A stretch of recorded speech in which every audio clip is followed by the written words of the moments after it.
We typically end at 11:30, something like, yeah, come on. No, I wanted to just track this and follow along. And I get laid off last month, Oh, no. so I have a lot of free time.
All right, we're going to get started. All right, so we have a lot to talk about today. All right, All right, we have a lot to talk about today, and we don't have the senators here to bug us, so maybe we'll get a lot done, but we'll see. I want to start, so first of all, look at the agenda. So we're going to have Ms. Adams from the New Hampshire Alliance of Public Charter Schools, and then we have a bunch of questions to come up to decide on it for our final report, things we have to decide, and then talk about next meeting. So we'll get to that when we get to that, I guess. Anybody want to make an addition or change to the agenda? I'm not seeing any hands. Okay, so we'll, yeah, oh, it's Representative Damon. Thank you. Thank you. Just, I think we may need some statement or clarification of the process of doing the report or reports. Yeah, so I'm expecting you're going to want to do a minority report. Indeed. Yes, so so I'm planning to write something for the next meeting, distribute it ahead of time, and then we'll discuss it, make changes, all vote on it, and stuff like that. My plan is to actually have 2 meetings next week, so we have to talk about that. Because my plan was to, on the Thursday meeting, a week from today, to just have very brief and vote on the report, and that would be it, right? So when you want to produce your own report, you know, the deadline's going to be November 1st, I guess, right? So, okay? Okay, all right.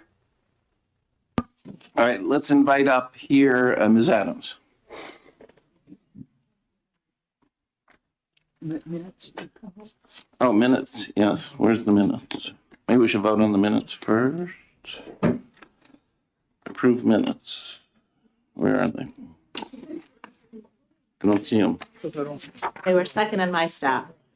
Oh, yeah, here they are. Here they are. Okay. So we have the minutes of October 15th. Does anybody have any changes to those? Changes I'd move to approve. All right. Representative Leon moves to approve the minutes. I'll second. All right. Seconded by Representative Bricky. All those in favor? Aye. Aye. Any Abstain. abstained? Representative Damon. All right. Any no opposed? All right. So that we have the minutes. Okay. Good. Now, all right. So Ms. Adams, why don't you start with just give us a little. I don't know a whole lot about charter schools, so let's 2-4 minutes on what are charter schools, how do they work, how many are there, how many students, what do they spend, things like that.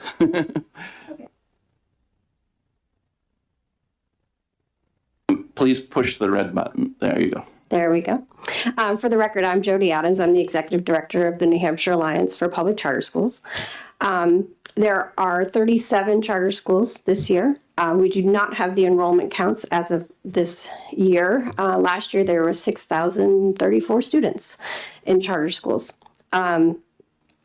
As of right now, you had asked me to bring some information on how charter schools were formed, so I guess we'll start there. A charter school can be formed by either 2 or more certified teachers, a group of 10 or more parents, or by a nonprofit organization, such as a college, a university, or so forth. The charter schools in New Hampshire are, what was your additional questions? I just want to make sure I'm addressing those. Anything about money? Do you know sort of the total budget of those 37 schools or something like that? Or per pupil or? So we're getting $9,180 per pupil at this time, total, and that's with adequacy aid and then the additional charter school grant. And do you get donations also?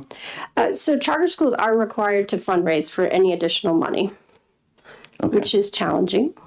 Right. Do you know, I guess it must vary a lot. It varies a lot, From school to a lot, especially since charter schools are understaffed. So they are, school leaders are tasked with running a school and then fundraising for the money. Boards do a lot of that work as well. Okay. Now, I understand that essentially almost all of these have been started by the parents. Is that right? No, I wouldn't say that, no. Oh, okay. Go ahead then. I think there was a mix back in the beginning. But I would say most of the schools now are being started by teachers. Oh, okay. Yeah. And one has been started by a town, right? A school board. I'm not sure. There, Yes, next charter Gary, school is a charter. we have the school leader here for Next. This is Emily Whalen. And her school is in conjunction with the Dairies School District. If you'd like to ask her more specific questions about the relationship there. But there's only one like that. Yeah, Yes, just the one. All right, Representative Damon. Thank you. Could you speak more broadly than the school that you just mentioned about the interaction between traditional public school districts and charter schools, which are public schools? So they work together basically on 2 things. One is special education and busing are the 2 things we work together on. The traditional school districts are responsible for the coordination and payment of special education. And the special education can happen one of 3 ways. The services can be conducted on the campus of charter schools, and the charter school can hire the staff and have it done on the charter school campus. Or the staff can be hired by the traditional school district and be sent over to the charter school. Or if it's not too disruptive to the student can be bused over to the traditional district and it can be serviced over there at the traditional school. So it could be one of those 3 ways. So is that only transportation for special ed or? I'm sorry, no. And the transportation, it works is if the student lives in the district that the school is in. So for example, if I have a Manchester student and the child went to a Manchester charter school, then the Manchester School District would have to bus them to that school. But if my Manchester child went to the Derry charter school, they would not be responsible for busing that student. Gotcha. But not all charter schools have their students bused to their schools. Right.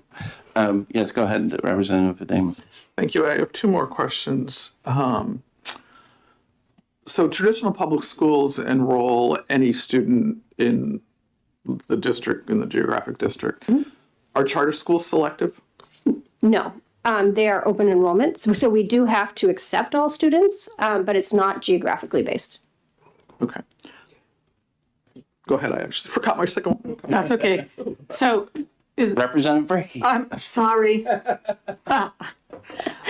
Thank you. So are there public charter schools and then non-public charter schools? Nope, they are all public. Okay. And you said every charter school has to accept every student. Yes, just like a traditional public school. They're all free and open and public for everyone. Okay. But sometimes they have a lottery, yes?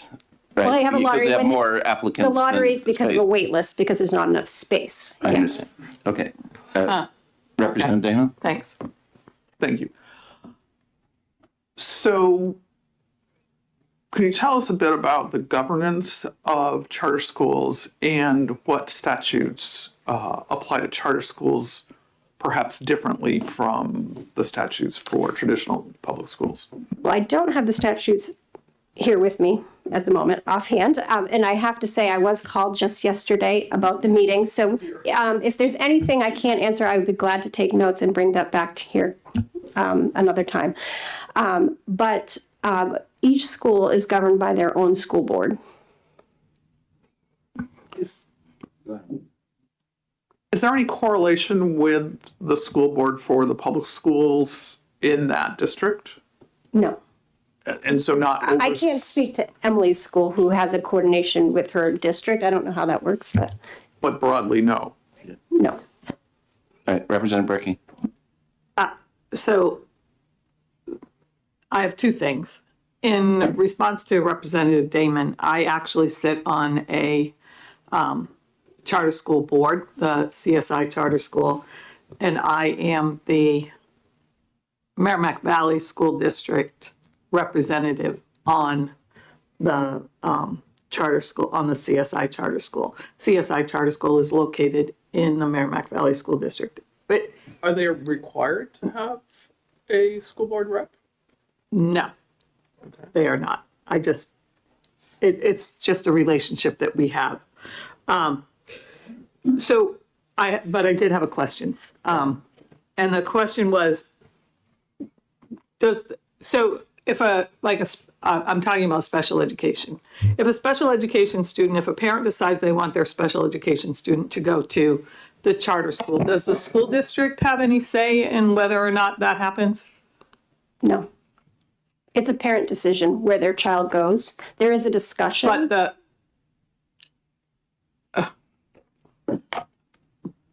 But the school district is still required to pay, Correct. even if the IEP team doesn't believe that that's the best placement. Correct. So it's a parent decision. Okay. And sometimes, the schools, both charter and public, traditional public, may talk about it, and it may not be a great setting for that child. And they may talk about it, but the parent may be insistent that they want their child to go to that charter school for whatever their reasons are. But it is up to the parent. Can I follow up? So if the parent decides that the child is going to that charter school and the charter school can't meet the needs of the child, then it's up to the district to meet the needs of the child. But the district's not getting paid for that child anymore, the charter school is. Is that how it works? The charter school would get the per pupil amount to educate the child, and then the special education needs are paid for by the district. Which the district's not getting. Which the district won't get reimbursed for either. Not, Can I step in? I'm sorry. yes, go ahead. Jessica Waxman, I'm the Dean of Operations at the Birches Academy Charter School in Salem. Please have a seat. Sorry, yes, there is a special education adequacy that the district would receive for that student. I think this year it's like $2,300 per student. So the district does receive that funding. But the charter school doesn't? The charter school does not receive that funding. They just receive the per pupil aid and the charter school grant, so the 9180. So if a student is identified as special needs, then they get the $2,300 goes to the sending district to provide that service in the charter school. Okay, Correct. Great. thanks. What if a student, let me ask a similar. What if a student is free and reduced lunch? Is there that extra, and where does it go? That goes to the charter school. Okay, Gotcha. All right. So sometimes they get more than the 9180. Is that what Yeah, you're free and saying? reduced, ESOL, and the per pupil aid and the charter school adequacy. We also, charter schools can participate in title funds. So we are able to access title funding as well. Gotcha. Representative Bricky. But not all charter schools feed their students. But that's, It Is doesn't, that true? it doesn't have to do with feeding the students. Right, you still get the amount. I would say that we actually did a survey last year and 90% of the schools are having some sort of program for students. It may not be through the National School Lunch Program, because we don't have kitchens in our facilities, and so we can't get certified as a National School Lunch Program, but we use outside vendors that are, and then, I would say 90%, and the 10% that didn't do offer services for those free and reduced students. So they have food pantries, they have food on site for those students. Representative Damon. thank you. Just a point of information, you actually can get credentialed in the USDA school lunch program. If you meet the standards for the meals, they can be delivered from another district that is credentialed. Okay, thank you. It is very difficult to do so. Yeah, Yes, yeah. yes. Any other general questions? I think Representative Lamb. Thank you. I do know that some of the charter schools do fit some of the different learning needs of students. Beyond Next, are there other charter schools that really thrive in meeting students who would otherwise be on an IEP program? Yes, there's a lot of, especially experiential learning programs, hands-on learning programs that really help students who would struggle and use IEPs. I also think the North Country Charter School is one that really works very strongly with their districts to meet kids who are at risk, who maybe aren't going to graduate from high school. And so they really work hard with the sending districts in that area in the North Country to send those kids to the North Country School to get them to get them graduated from high school. And so that is an amazing program for at-risk students. On the question of governance, I spoke at length to Representative Mooney, who was the former head of the second largest charter school in New Hampshire, called Founders in Manchester. And she told me her board is just self-perpetuating, right? So when somebody leaves, they find somebody else to join them. I would assume most of them are probably like that, is that? Yeah. Yeah. Okay. Good. Our bylaws guide who your makeup of your board. So if like, for example, she sits on CSI, the board bylaws of CSI may say we want a representative from that school district on there. And so that each charter school has their own bylaws. Sure. Okay. All right. So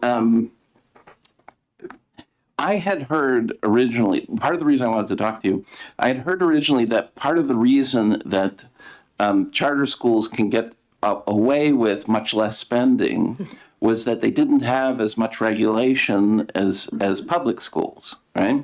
And I handed out today this, everybody should have one, everybody at the table anyway, Chapter Ed 300, Administrative Minimum Standards of Public Schools. So these are the rules for public schools. This is I think it's 13 pages, but it's a fraction of the whole document, right? The whole document that I got this from was over 100 pages, right? And I cut out some parts, and I just got tired at some point and stopped editing it. But so my thought was maybe you're not subject to this kind of document, but that's not so, is it? Not all of those items are required by us, but we do have many items that are. We have to do state testing.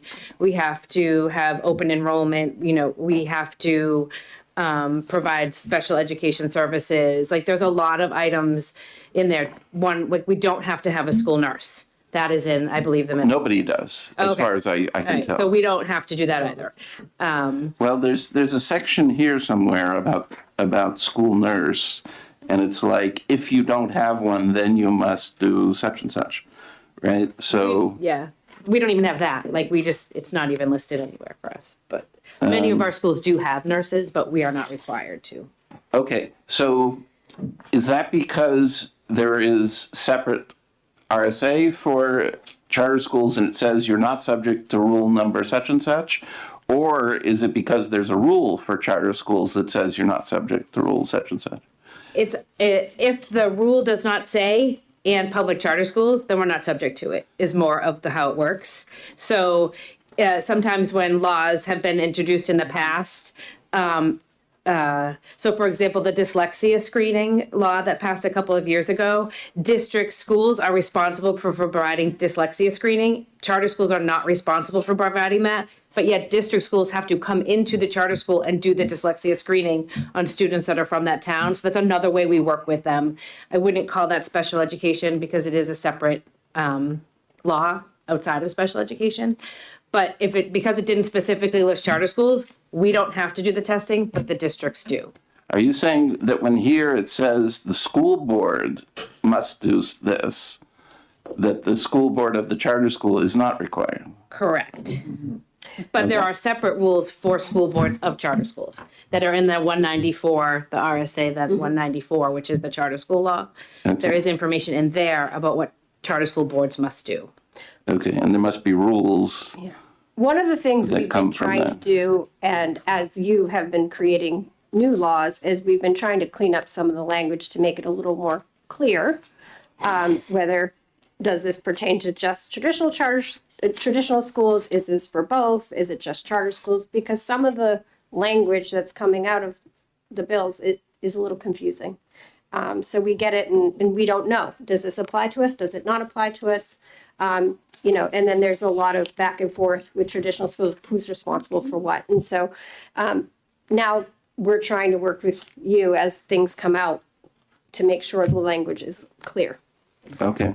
So when I read in here, for example, that a school board has to have an air quality policy, that kind of stuff you don't have to have. Is We do that have right? to have an air quality policy. You do because in have to the have air a- quality policy bill, it says and public charter schools. So Oh, you have to I see. dive deeper. Right. So yeah, we do have an air quality. Okay, We're working on it. Yeah. So All right. we're working with you to help Yes. clarify some of these Right. bills. all right, Representative Damon. Thank you. So first of all, clarity in the law is an excellent idea, and it seems to be fairly challenging to come by. It's my understanding from 3 years on the two different education committees, and this is certainly not a legal statement, but it's my understanding that unless the statute specifies that it applies to charter schools, it is optional for charter schools. And I think recently there's been a little bit more of an effort, at least from some folks, to include the charter schools in more of the statutes. I would agree with But that. right now, anything that we have in statute that doesn't say charter schools is optional for that setting. I would agree with that statement. Representative Dry. Okay, thank you. And just standing up for the Education Policy Committee, we are working on that with all the new things, but if you could, as you see those, Yeah. please pass those on so that we can correct that. Yes, Thank you. thank you. In the sense of making them more requirements or less? In the sense of clarifying whether we want it to be just the school districts or all Yeah, the I think it charter schools depends on the included. topic, because some things could cause financial burdens for the charter schools that are not feasible. So I think it depends on the topic. Gotcha. Representative Damon. Thank you. I wanted to just also note that, and the dyslexia screening is a good example of this. When the statute does not require the charter school to do something, but it needs to happen for the student, then the traditional public school system is paying for that without any reimbursement for it. And that is not, I am not opposed to charter schools. I am just saying that there's a lack of systemic funding to address all of the requirements that the traditional schools provide services to the charter schools.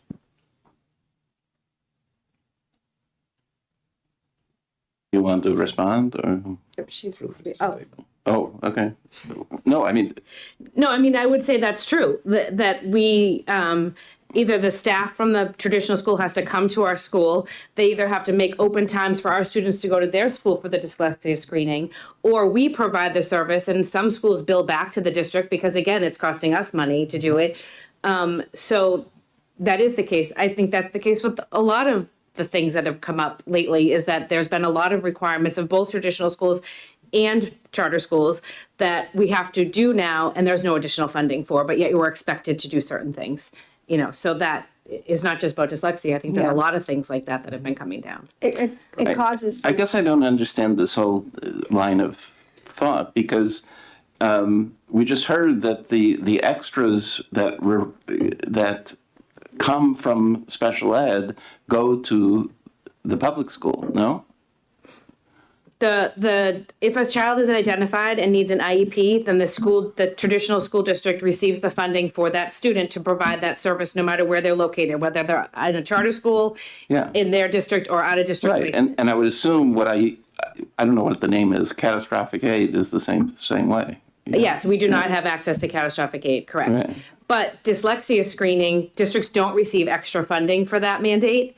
It's not part of special education, because you're pre-identifying a student to see whether or not they may require special education services. But you're also screening every child from K to third grade, not just children that may exhibit the need for testing. And so now you're testing every single child in grade K through 3, and there's no additional funding from the state for that service. So who's doing it? The districts are doing it. And they're not receiving extra funding to do that service. Would they for the students that are in their own? No. No, so there's no difference. Unless a child is identified needing special education, and then you have to go through that process through the Okay, dyslexia screening. but so what? I mean, Man. all right, Representative Damon. So respectfully, Representative McGuire, this stuff is confusing, but there is a difference. If the student is in a charter school and they're not a special education student, the public school system is not receiving any money for them. And they are providing screening services the dyslexia screening services for all the students, whether in the charter school or the public school. The students who are in the traditional public school are receiving adequacy aid. However inadequate it may be, it does help to cover the screening. So there is a difference. The traditional school is providing services to the charter school students for free. Right. Well,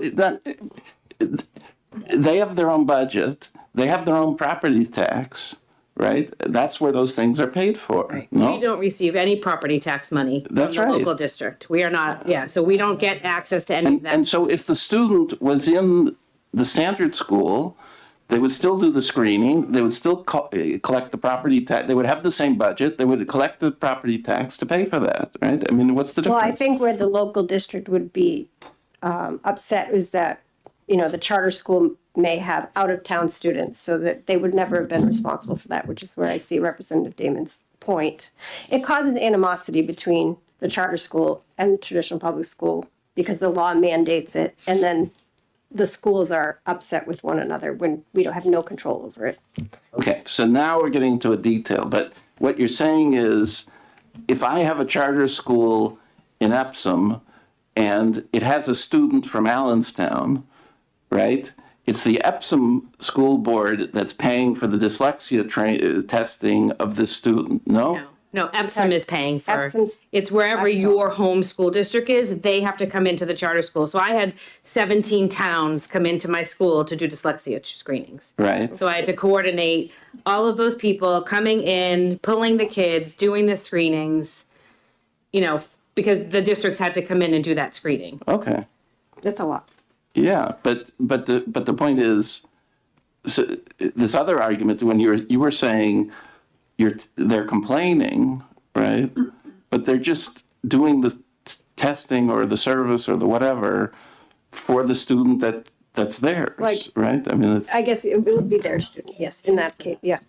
Right. Right. It's I was their wrong, yeah. student. Correct. It is their student, yes, you're All right. right. I was wrong in all that. right. We'll yes, Representative Bricky, and then we'll move on to other things. You're correct. It is their student. It is their But student. they're not getting adequacy funding for that student.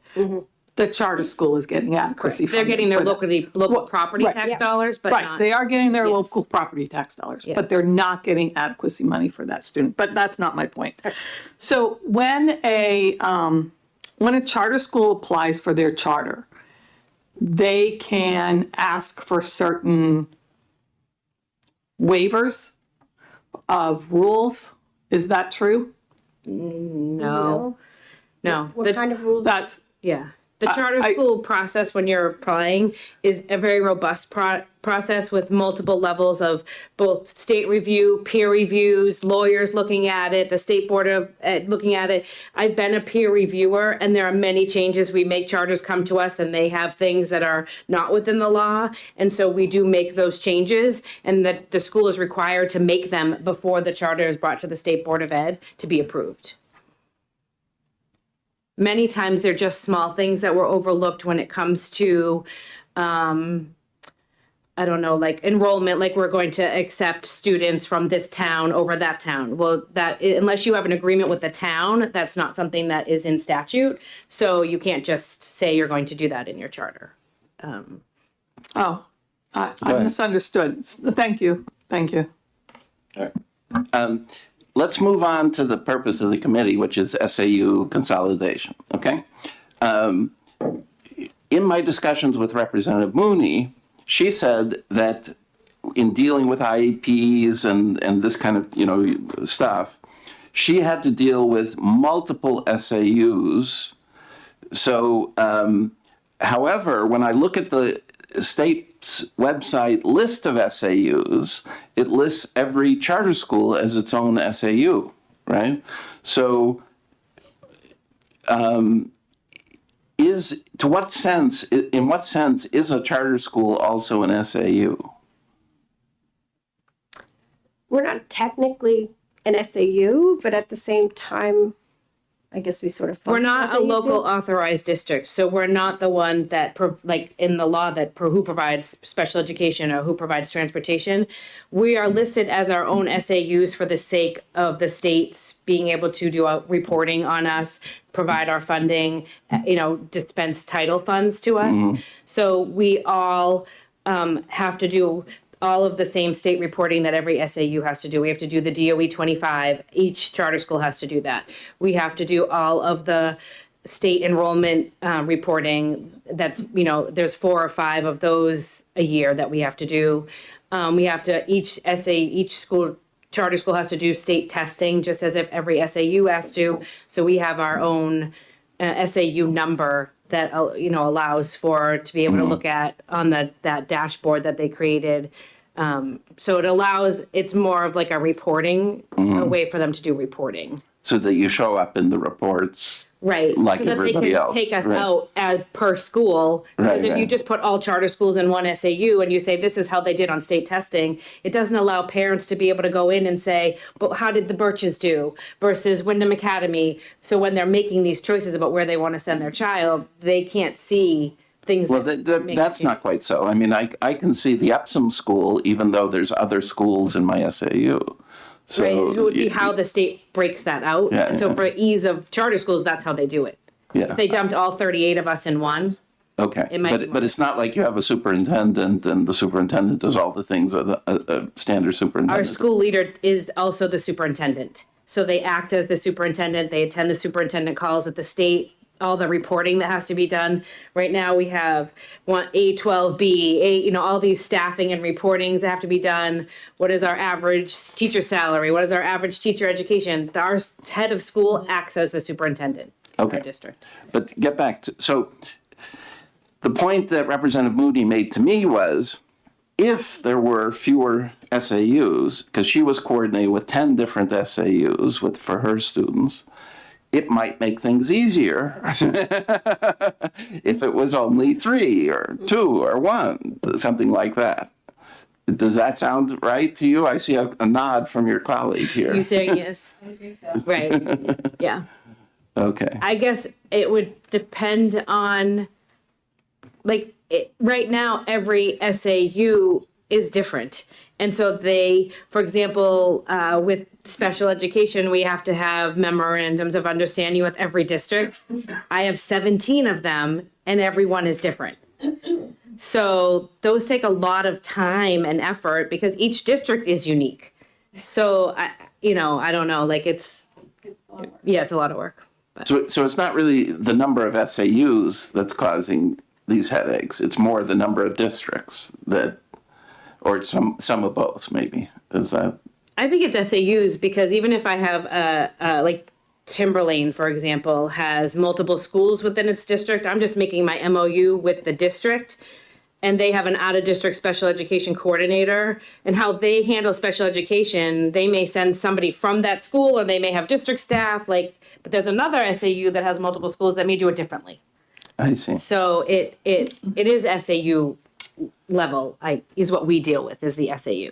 Gotcha. So you don't, if there were 3 schools within one SAU, you only call the SAU for Yes. your issues Yes. and not Every- A, B, and C Correct, schools. it's SAU. Yeah, I see. Gotcha. Yes. Okay. Just a second. Yeah, Representative Dry and then Can I Representative just Bricky. clarify this for the notes? So you make the MOUs with school districts? The SAU. With the SAUs? Yes. Okay, I got that wrong. All right. Thank you. All right, Representative. Do all charter schools sign MOUs, or are some charter schools refuse to sign MOUs with their districts? I would say some districts we're struggling to come to terms with. They want to put billing information in an MOU about how we're going to bill, and that's a contract. That's not an MOU. And so that was not the purpose of the MOU. So we've struggled. Some schools have struggled with that. But I do believe at the end of the day, we have most of us working with districts and working with SAUs and charter schools have tried to look at this as a collaborative process where we can really strengthen our relationships. And so I believe last year, most of them all signed the ones that they needed to sign. There might have been 1 or 2 outliers, but for the most part, I believe that in this year, I think we're even ahead of that, getting them signed. Thank you. Would you like to bring in your colleague from Yes. Derry here to say anything? Because you have a different relationship. Hello. Hi.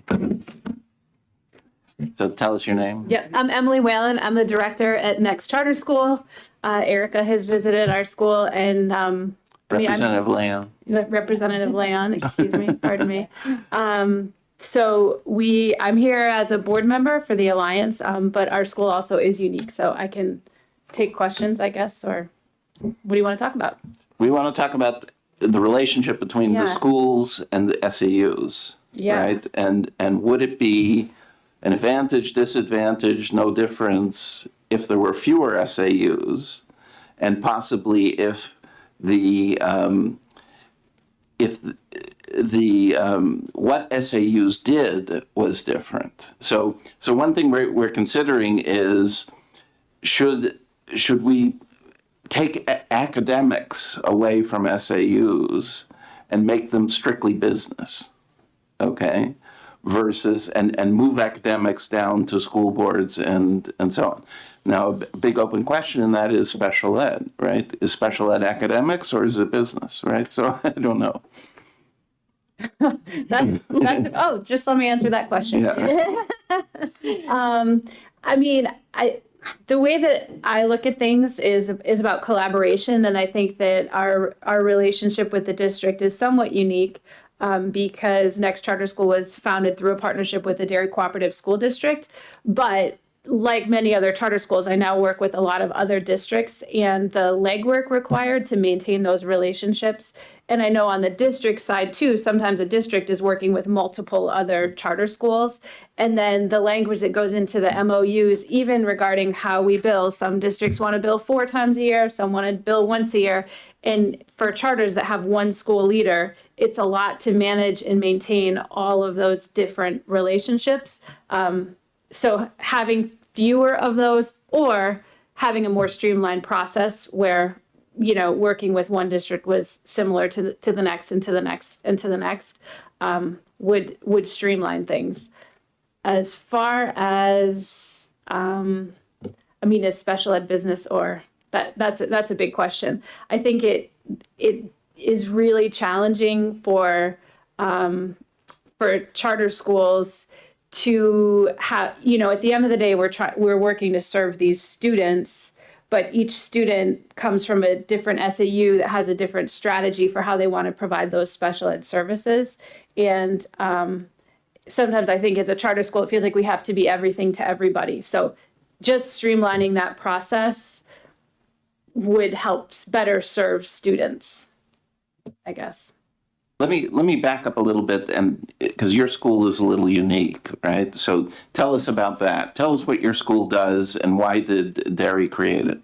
Yeah, so our school, we opened in 2013, and the impetus to form Next Charter School was because in Derry, which is a unique situation, Derry pays tuition to Pinkerton Academy for all students to attend high school. And that's been a longstanding agreement between Derry and Pinkerton Academy. So that's a private school. Pinkerton Academy is a really large school. It has many buildings. And for students that Pinkerton didn't work for, there wasn't another option. And so at the time, the superintendent started conversations about how could we provide another option for students in Derry. And so that the idea for Next Charter School was born. Since then, we've grown from 30 students to 80 students. We're about to grow to 100 students, but we offer a high school education in a different setting. It's a contrast between Pinkerton Academy and Next Charter School. So we have a really nice partnership. We're not duplicating efforts. I don't think that Next tries to take anything away from the district, but for Derry, it's nice to be able to say, okay, this isn't working. Here's another option that's not an out of district placement. It's not an option that, they have to bus a kid an hour and a half away. We have good relationships with the Derry Cooperative School District and with Pinkerton to just figure out what's going to work for these students. The part of our MOU is that the Derry Cooperative School District pays us tuition. It's less tuition, fairly significantly less tuition than they would pay for that same student to go to Pinkerton Academy. And that's what makes us unique, because in most towns, they don't pay to send their kids to a private high school. So are you saying what they would? So when you petition somebody to Pinkerton, it's a straight payment to Pinkerton, but the adequate ed payment from the state goes to the district. Is that right? To pay. It doesn't go to Pinkerton, Right. right? Right. And so, but in this case, the adequate ed payment from the state goes to your school plus the tuition Yeah. from Pinkerton, Yeah. from the Derry. From Derry. Right? Yeah. And so is the sum of, do you see what I mean? Is it? Yes. Because you're getting slightly more because of the charter school extra, right? Yes. From the state. Yeah. So which, how do they compare, right? Is Pinkerton still more expensive compared to yours, or is it? It's very, you might know right Representative off the- Lamb. It's very close. Thank you. It's hard to actually compare apples to apples because we heard about the form that all the schools and all the charter schools need to file, but the public academies, Pinkerton and Coe Brown, don't have to file that same DOE 25 form. So we never have a true apples to apples comparison. But it is very helpful because a lot of the special education at Pinkerton is quite expensive. That is also because they do have a center of excellence for intensive needs students in special education within Pinkerton as well. But I actually had a question. I don't know, does Derry receive that extra additional amount for the charter school adequacy? I hadn't drilled down quite deeply. Does Derry receive it? Yes. We receive the 9,100 and whatever per student. So the adequacy goes directly to you, and then the additional tuition Yes. comes from Derry? Yeah. Okay, yeah. thank you. But the difference, I understand your question. I just don't know the numbers down to the exact dollar. The difference between the Pinkerton tuition and the Next tuition, I believe, is more than the adequacy, but they're very close. They're within a small amount. Representative Bricky. So we do know how much Derry pays for tuition to Pinkerton. It is known. I don't know it off the top of my head right now. And you do know what Derry pays for tuition to Next. Yes. Okay. Yes. I just don't have it memorized, and I don't want to misspeak right now. Sorry, I didn't turn that on. I just wanted to make sure that I was hearing that we didn't know what those numbers were, and so, but we do know what those numbers are. We can find them. Yes. We can find them. Within, yes, on my laptop in 5 minutes. I Yeah, just don't want to exactly. say them and then, Yeah, no, that's fine. Yeah. Thank you. So I find it interesting that you said that Pinkerton doesn't fill out the form and maybe is not subject to these rules and so on. Go ahead, Representative Lamb. That was actually me, and I do think that perhaps in our discussion, we may want to talk about how the public academies function, since they are technically public schools, but they are funded through a different process. We probably might want to dig into that later on today, but I'm not sure how much we can get here in this conversation. Well, we don't have somebody from Pinkerton, No. but I'm saying, Pinkerton and Co-Brown. okay, but my point is, it sounds like Pinkerton itself is not subject to this RSA, these 300 rules, no? I can't speak to that. Oh, okay, They are. they are. I believe Okay. yes. Well, there must be something in here that says you fill out the form. They're subject to some, they're not subject to all.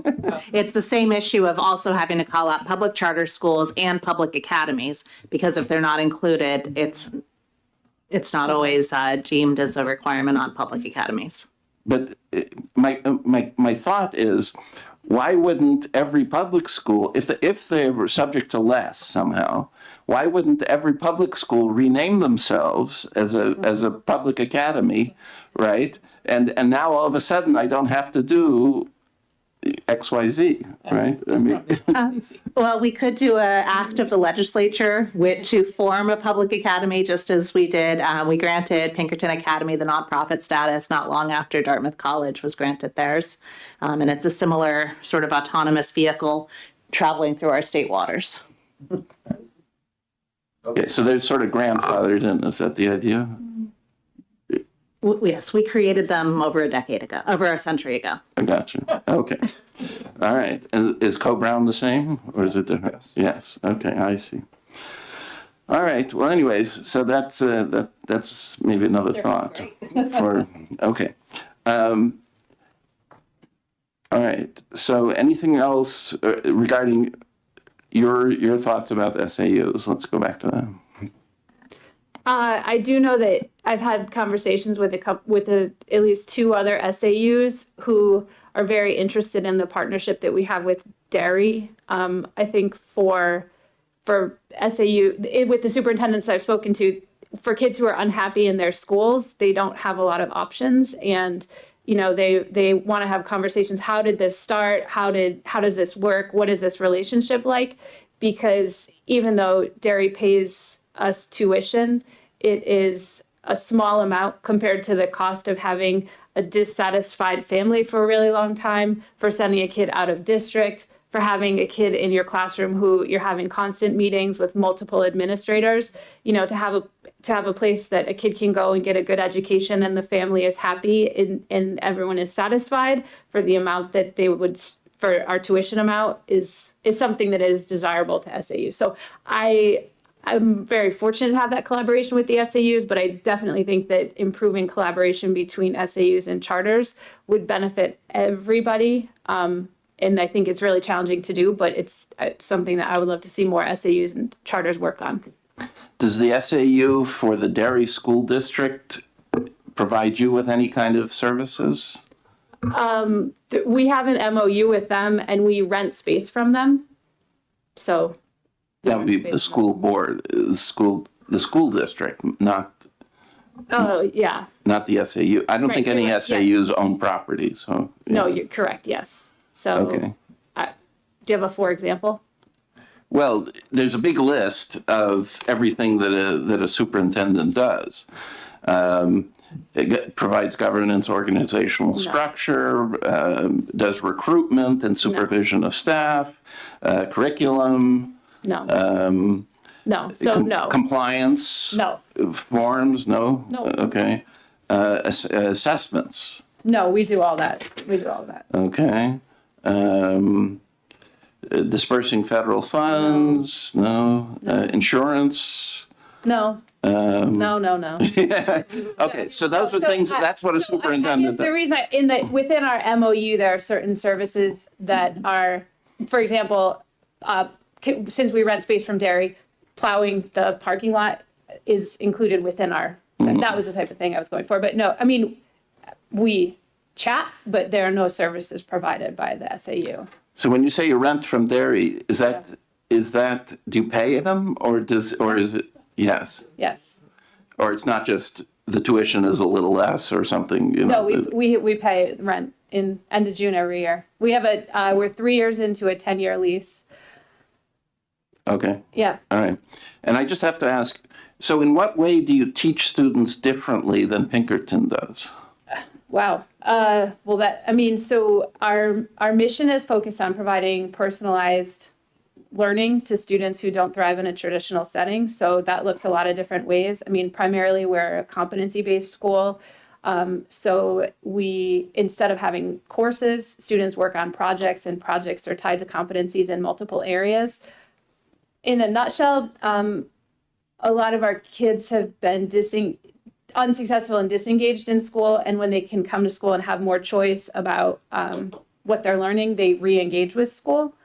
And I think having a smaller physical space, we have a different schedule, so our 6 modules per year give kids a chance for a fresh start. So there are, curriculum differences that can support kids just in a different way.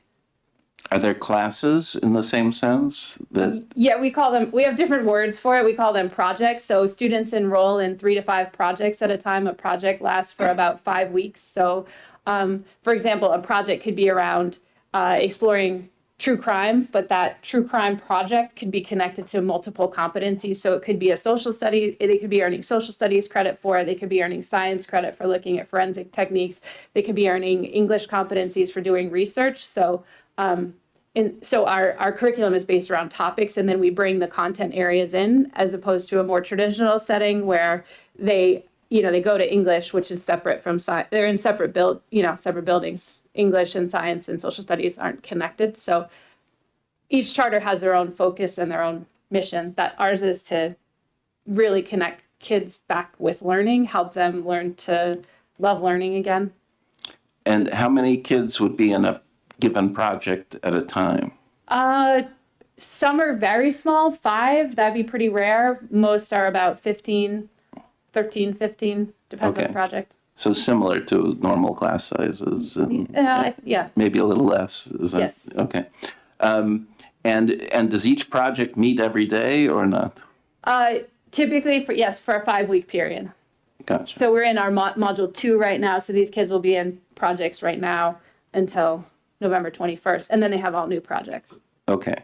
And are some projects, like if they wanted a certain project and they didn't do it in module 2, could they always do it in module 3, or it's gone until next year or something? Is it? Depends. I mean, we have a library of over 400 different projects that we have offered, and we try to personalize. So sometimes popular ones we'll redo, ones that are not successful we don't redo. Always.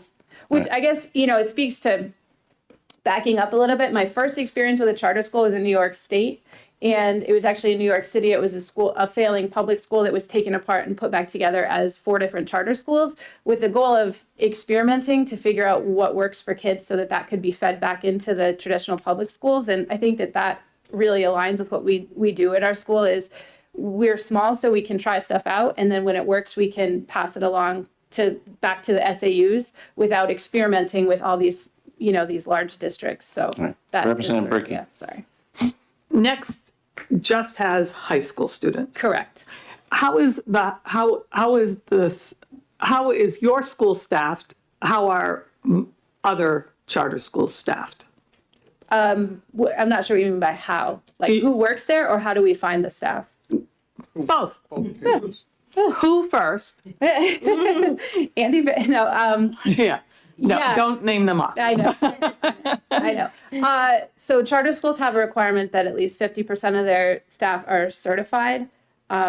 Or, have 3 years of experience in their content area. yes. So they don't have So- to be certified in New Hampshire if they have 3 years of experience in their content area to count towards that 50%. Most charter schools are over 75% Yeah. to meet that criteria. Of, Either your 3 years of experience or you're certified in New Hampshire. so when you say 3 years experience, do you just mean 3? Oh, I'm sorry, I didn't ask if I could follow. Okay.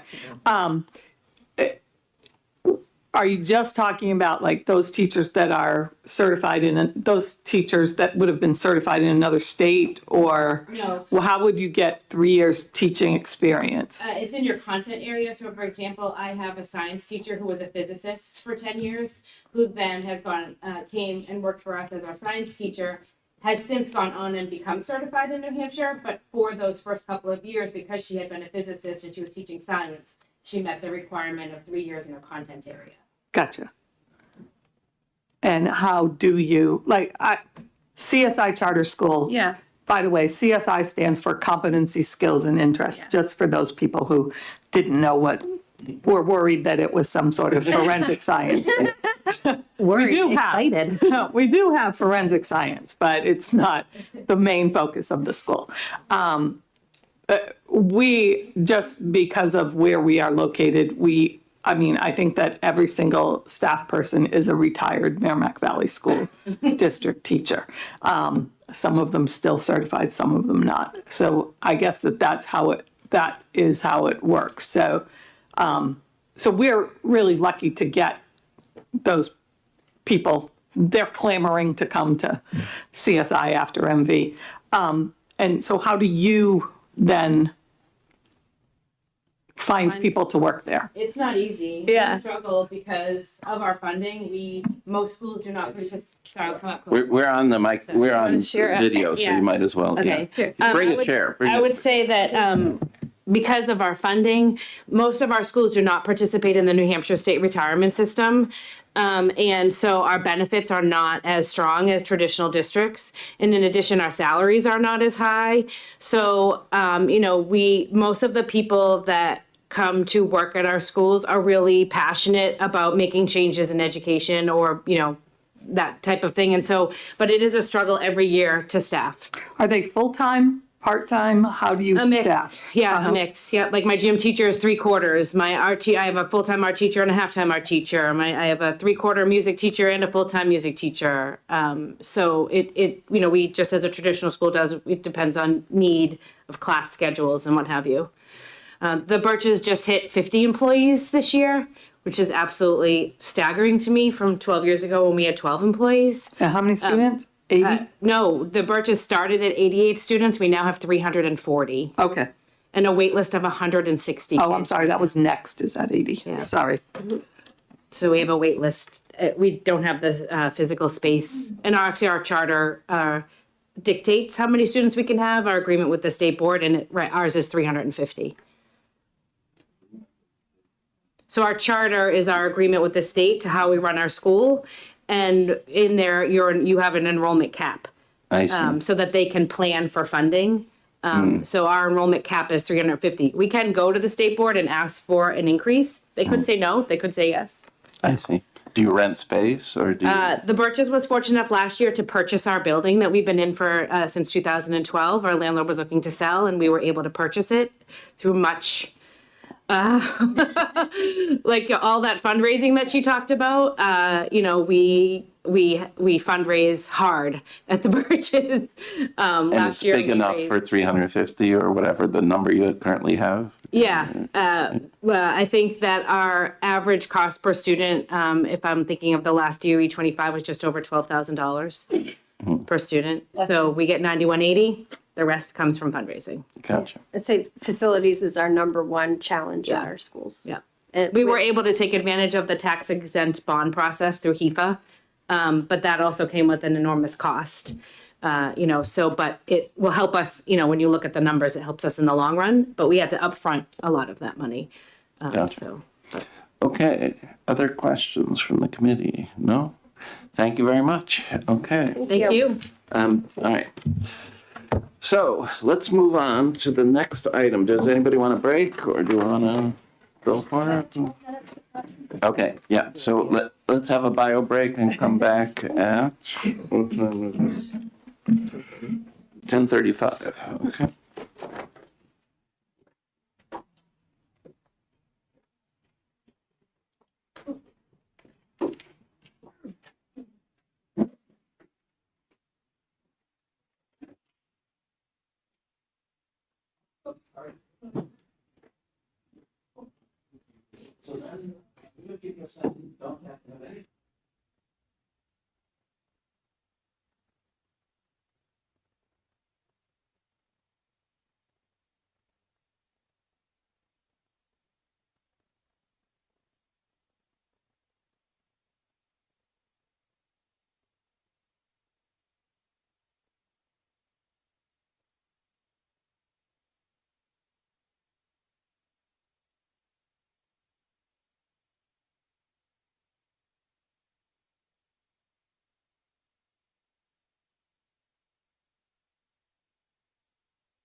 Yeah, I mean, if you want to raise your hand at some point and say something, go for it.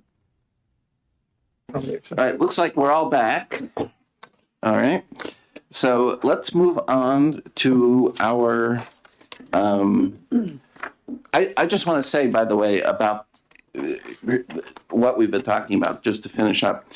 I was kind of shocked when I read this education rules thing by how much stuff is there. Because my school board has been complaining to me for years, well, at least one member, about the reason that things are so expensive is because we've added so many rules and requirements and so on.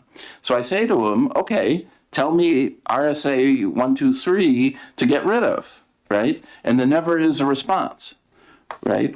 And then when I see this, though, it's obvious why this thing is expensive, right? Because this is full of, school boards have to have a policy on records retention or this, that, and the other thing. So that means that 175 school boards, or however many there are, have to come up with a policy for records retention, for discipline, for food, for this, for that. I mean, this thing just requires so much stuff.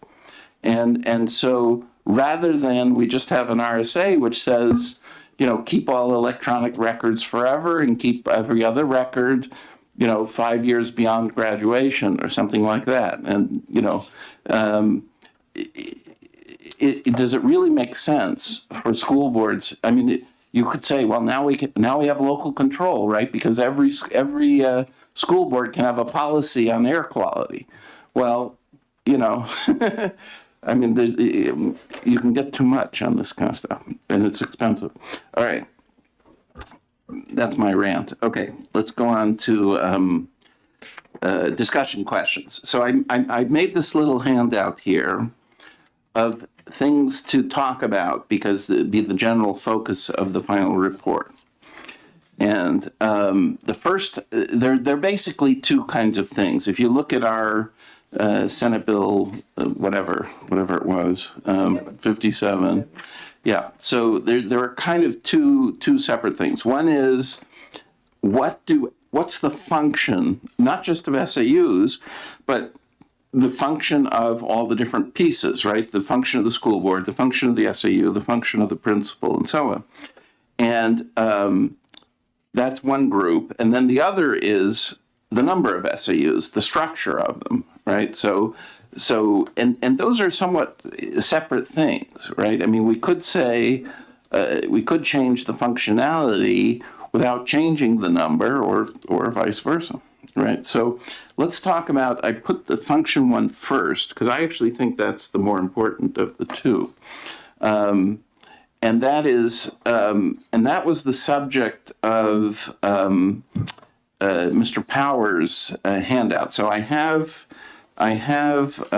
him. I copied the key 2 pages of his handout, and I will pass it out. Okay. I got one for me. All right, let's pass this out. Yeah, you have it. Okay. Yeah, we have it. You have it? Do you have it? Yeah. She doesn't have it. Yeah, give her one of these. We have I made some extra, so anyways, and one for the file. Yeah. Okay. All right. So, yeah, there's some more extras here. So, right. So, just in general, what I've been hearing from, what was interesting to me was when we heard from the business people, was that already within the SAU, there tends to be a split between the business side and the academic side, right? And so it seems to me if people want to have local control, it's the academics that are the key to that, right? I mean, the business side, how you maintain the building, how you who you hire to do the bus service, all that kind of stuff, payroll, accounting, all those things, that could maybe be done better by a larger organization, whereas we've heard about teaching, right? Just we heard today, right? That more individuality gets better results, right? And more local stuff. So my thought is that one thing we can talk about is splitting up the academic features of an SAU from the business features, and move those academic features more on the school board and the principal and the teachers and so on, but leave the business type features more to budgeting and all this kind of thing, more to the SAU type level. What do you think? Representative Berkey. Well, I have some thoughts. Mr. Power, who we got this from, he also said that the newest district was very happy with the new arrangement, how they went from a larger district to getting their own district.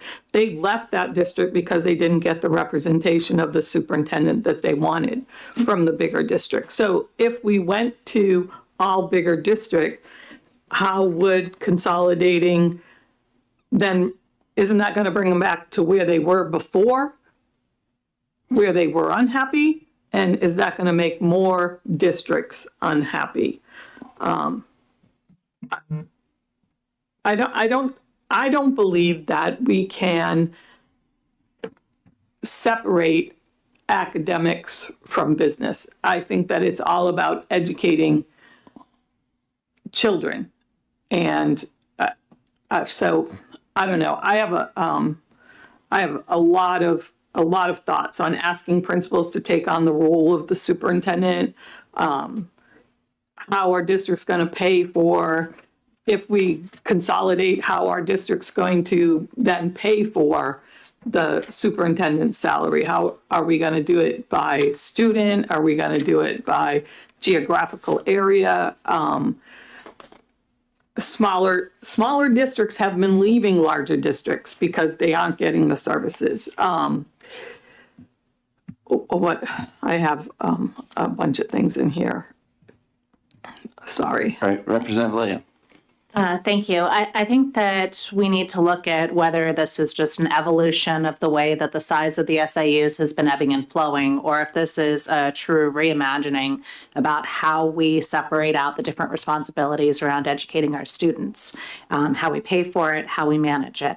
I think that if we just make small changes around the edge and we don't better clarify the rules, we're just rearranging the chairs, and then we're going to have to pay for somebody to move the chairs around again. The problem right now is it doesn't seem that there's clear hard edges on where the responsibility is for a lot of different functions. When you can't clearly point to who's responsible, you can't hold that person accountable. And also there's a lot more ownership when you know that the buck stops here on this part of teacher supervision or this part of budgeting. Right now, we have so many different governance structures for our schools, even our types of schools. I think there's people who weren't even aware that the public academies basically are their own islands that receive tuition. They're licensed by the state, but they operate in a different scheme than and by scheme, I'm not meaning good or bad. I'm just saying, like a schematic, a different scheme from the way that our other schools operate. And I think that there are some good best practices we can pull from that. I mean, I'm a bit of a stickler about exactly how Pinkerton reports, just because I want to make sure we're as efficient as possible. But they do an excellent job, and so does Coe-Brown. So we're looking at two of our high schools that have the most autonomy in how they address it. They need to get agreements with the sending towns. I have some disagreements about exactly how that's done too, because of efficiency and results. But I think that those are some shining examples where you've really separated out a couple of those different areas and you've made it truly local. In the case of a charter school where we're we've been able to disentangle some of this, although it sounds like they have a lot more spider webs around them than even I realized. They're able to do a lot that is individually localized, but because they're still dealing with so many of these business administration issues, that I think makes them less effective than they otherwise could be. So I really would like to look at putting hard, clear lines around the different responsibilities, consolidating those ones that have economies of scale, making it so that there's better ownership of a lot of the really important details of educating our students and doing that within our communities that are accountable down to the most local level possible. But also not expecting that every town, every community is going to have an expert in this, that, or the other. And I think that we need to be looking at this as a serious look at how we do schools and not just a minor change. Where does Co-Brown get their students? Northwood, I don't remember the exact list, but it's up around, they're in Northwood and they have a number of different sending towns there. Does Northwood send all their high school students or almost all No. to Co-Brown? No. They- Representative Berkey. Northwood, Co-Brown has people have to apply there, and Co-Brown can say, no, we're not accepting you, or yes, we are accepting you. And that has caused quite a bit of consternation. I know that for a while, Merrimack Valley received students from Deerfield because Co-Brown said, no, we're not accepting you from Deerfield for whatever reason. Some of them were discipline issues, some of them were special ed issues. Throughout all this testimony, a lot of testimony, and even just now, Representative Leon said economy of scales. It's my thought that economy of scales does not work with people. Economy of scales works with widgets. People are not widgets. I don't think that we should be discussing economy of scales. That's my feeling. Thanks. Well, I don't know. Representative Land. Thank you. I look back to the excellent public education that I received in California in a county the size of our state as far as students go, and the way that that was addressed. A lot of the business issues were handled at the county level, and with that, they were able to focus on delivering the education to the students in their area. The district that my mother ended up teaching in was 96% minority students, which was a very different makeup than some of the other communities throughout town. They were throughout the county. They were able to address it to the different communities. And as an economist, I take some objection that humans also aren't economic individuals, but I do understand we're also not widgets. We're not all the same. And I think that if we can separate some of the more clerical issues, we can better focus on meeting the individual needs of our students, our teachers, and everybody within our school community and our broader community. Representative Damon. Thank you. So I'm concerned about how coordination would happen if there were a separation between the academic and the business operation of school districts or SAUs. Because I think in order to operate successfully as a business, which school districts are, you have to understand your business, and the business is education. So if you separate those responsibilities, how, for instance, does whatever the title would be, superintendent, business manager, whatever, how do those folks integrate with understanding what good education requires? How do they know how much of what kind of staff you need? How do they know what the costs of different standards are? I think you have to have the business people in education be very knowledgeable educationally. So I would be very concerned in any effort to separate the academic and the business operations of our public school systems, that we need to really look at what the basic understandings need to be. I would also note, and maybe I'm kind of going down one bullet point here, but I think it's all integrated. School boards vary a lot. In the only concrete model that has been put forward so far is the one from Mr. Power from the School District Governance Association. And I see that as having a substantial amount of downshifting so that current superintendent functions go to principal functions, but principals and superintendents have different capacities and different roles, and you can't just downshift responsibilities and expect, one, that the folks are able to do it in terms of their capabilities, and two, that they can just add on to the job description. So when we're looking at whether there's any cost economies, sure, if you have less superintendents, you're paying less at the superintendent level. But how much additional staff are you putting in the tiers below that to accomplish the job?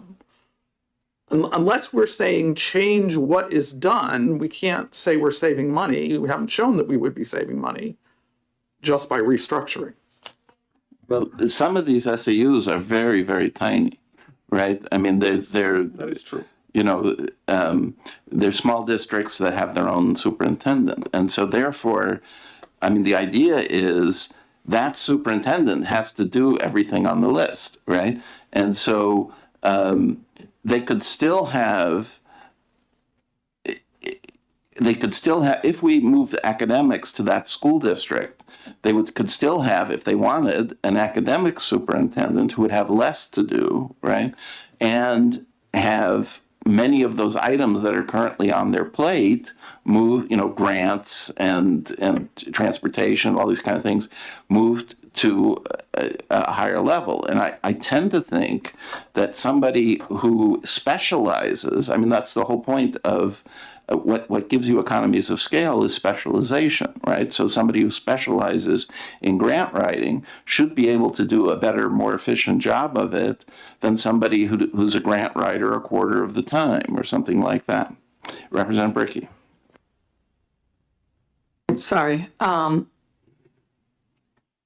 So we talked about school boards, and Senator Murphy said when we were talking about the school boards, when I asked a question, he said that we need to make sure that the right people get elected. But school boards are not political and shouldn't be political. So I'm really struggling with,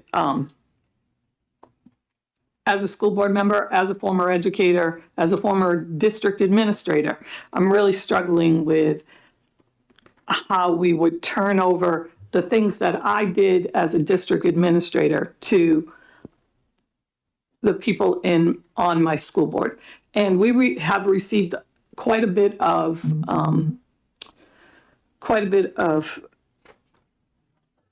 letters and emails from school board members who said that that is not why they ran for school board or why they should be on the school board. Also, it's gone. It'll come back. It'll come back, and I'll come back to you. Okay. Representative Damon, then Representative Lamb.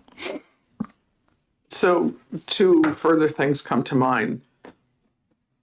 There's no standard for eligibility for school board. School boards are very diverse in both good and concerning ways, I think. There's no requirement that a school board have an accountant, a lawyer, or other form of legal expert. There's no requirement that they have anybody who knows anything about education, actually. It simply depends on who decides to run and who gets elected. And at least in my area, and I think this is true statewide, fairly often those elections are uncontested. Mm-hmm.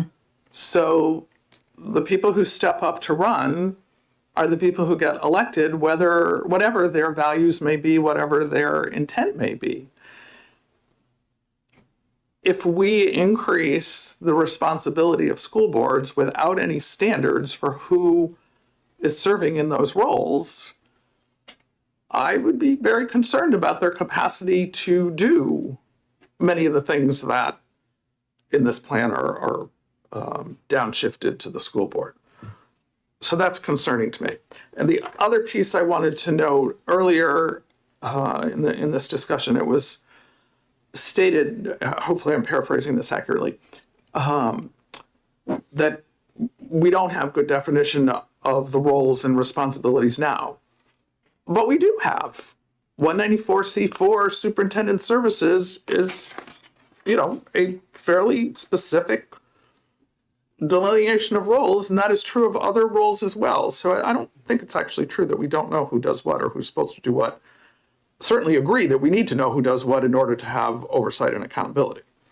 All right, so let me respond slightly, but just before we get, I think you can go way overboard with licensing and credentialization and all that kind of stuff. I mean, there are no requirements for the people that are sitting here at the table, but I'm very proud of the New Hampshire legislature and think it does a fantastic job, even though, despite that fact, right? So, and there's all kinds of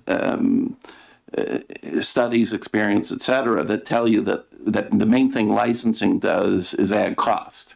It doesn't add function. So anyways, Representative Leon and then Representative Dry. Thank you. First, I would just like to address that. I wasn't saying that we don't have assignment of different jobs. I'm saying that there's not clear edges, and when there's not a clear edge, it's harder to have the ultimate responsibility. But I'm seeing two different things. We're hearing about how specialized this combination of skills for both the business and academic management is for our schools. My question is, do we have hundreds and hundreds and hundreds of these people that are this adequately skilled in the state of New Hampshire?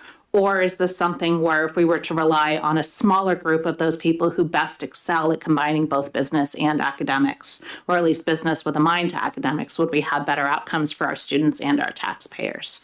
But I'm actually really, really concerned with some of what I'm hearing. We're talking about the need for local control, and yet I'm hearing that the school boards don't have that the school boards are, maybe this is paraphrasing, but the school boards are or can be unqualified. My question is, what is the role of the school board? The school board elects the superintendent, they hire a superintendent. But if we don't have school boards full of skilled people, my question is how does that work? I believe that the people are able to do a good job of choosing who they should be working with. And I believe that even without, or perhaps especially without, certain pedigrees required to be on the school board, we do have a good way to look at involved community members, parents, and others who want to ensure that we have a solid education. The biggest question is, do we trust local decisions or do we not trust local decisions? The education rules were pared down significantly because they were a lot longer and a lot more wordy before the most recent revision. And I heard from many school leaders and people in the community at the JALCAR meetings that we couldn't trust the local communities to make these decisions, and the state had to mandate these requirements. And that flies in the face of the discussion that I'm hearing about overly burdensome state regulations. If we have true local control, shouldn't we have an option for the schools just to opt out of the state system, have everybody who's within that district go to their school and just get their adequacy through an EFA program and just pay it that way? Because if we're being strangled by regulations, let's give our towns a way out. All right, so Representative Dry and then Representative Damon.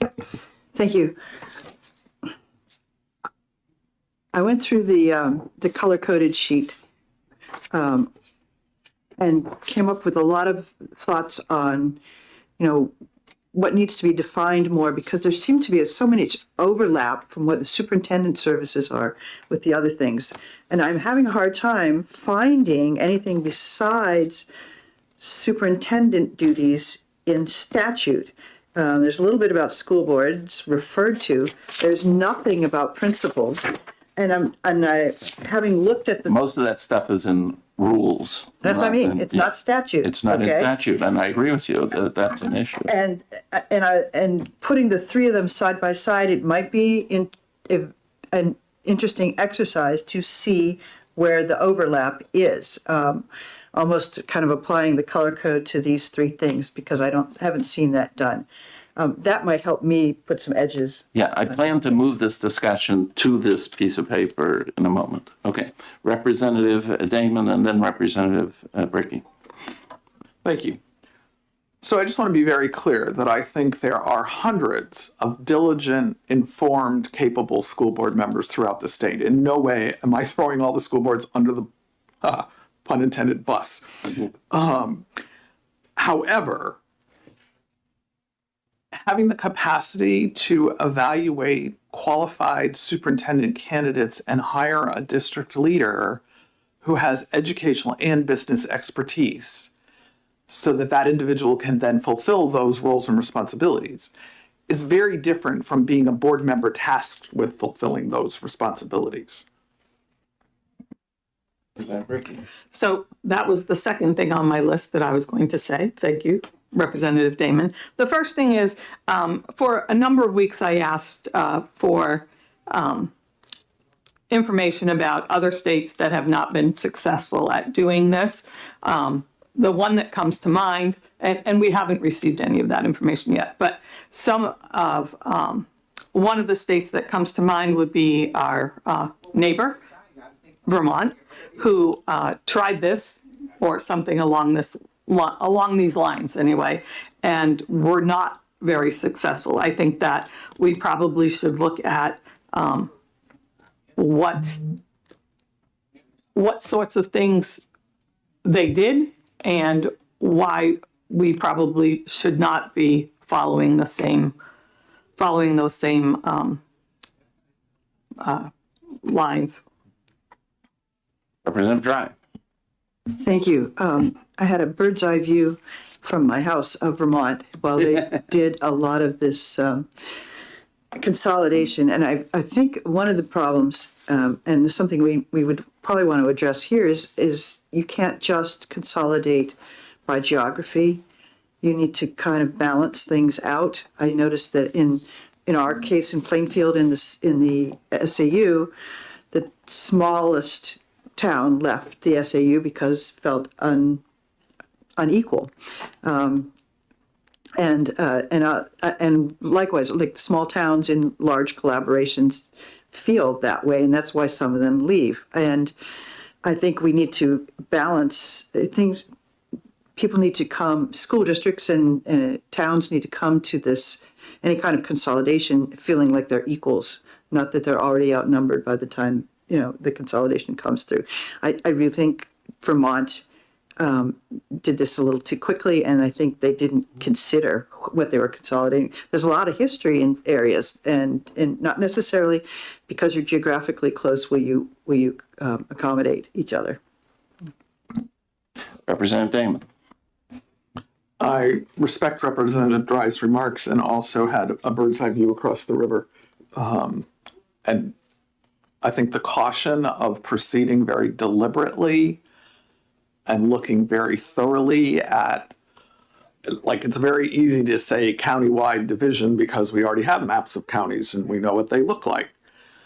We should overlay a county map with school district and SAU maps, and what we would immediately see is they don't align. So in Sullivan County, which I represent half of the communities there, and Representative Dry represents the other half. So there are 5 school districts in my state rep district, and they cross at least 4 counties. So Kearsarge Regional School District is largely in Merrimack County, but includes the town of Springfield, which is Sullivan County. Similar scenario for Fall Mountain Regional School District, crosses 2 counties. Hillsborough Deering has 1 Sullivan County town, Washington, sending students there. So, and I know Sullivan County is not unique in that.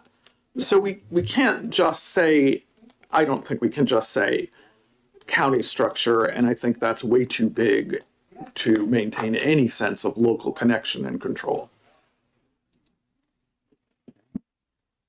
Representative Bricky, would you close that door, please? Yep.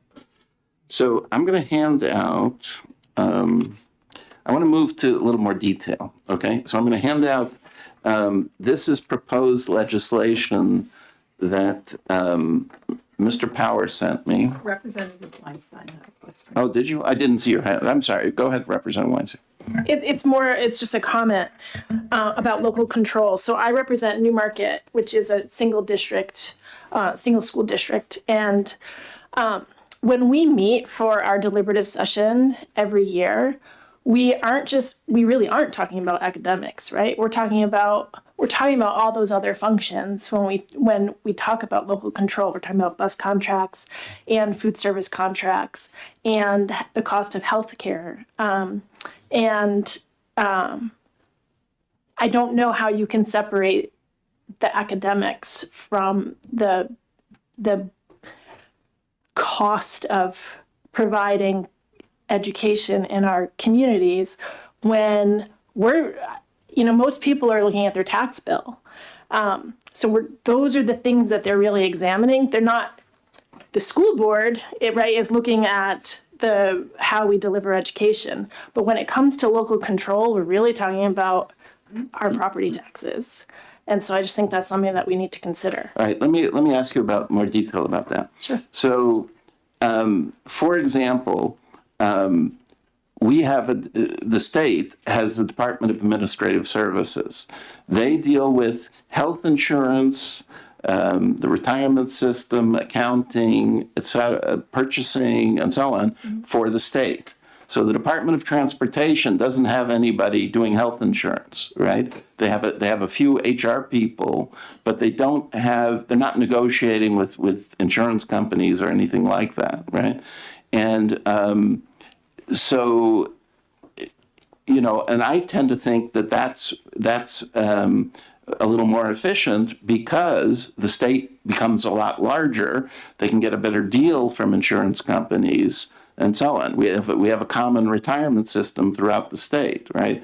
I have some questions about how much they're spending, but to some extent, because they're investing that much more money, they can do a better job. So on business type of stuff, generally speaking, you think of bigger as being more efficient, right? So what's your response to that? I think that there are some times when those economies of scale can work. I know in Newmarket, right, we tried to consolidate our business operations under one administrator for the town and the school, and it was an absolute disaster.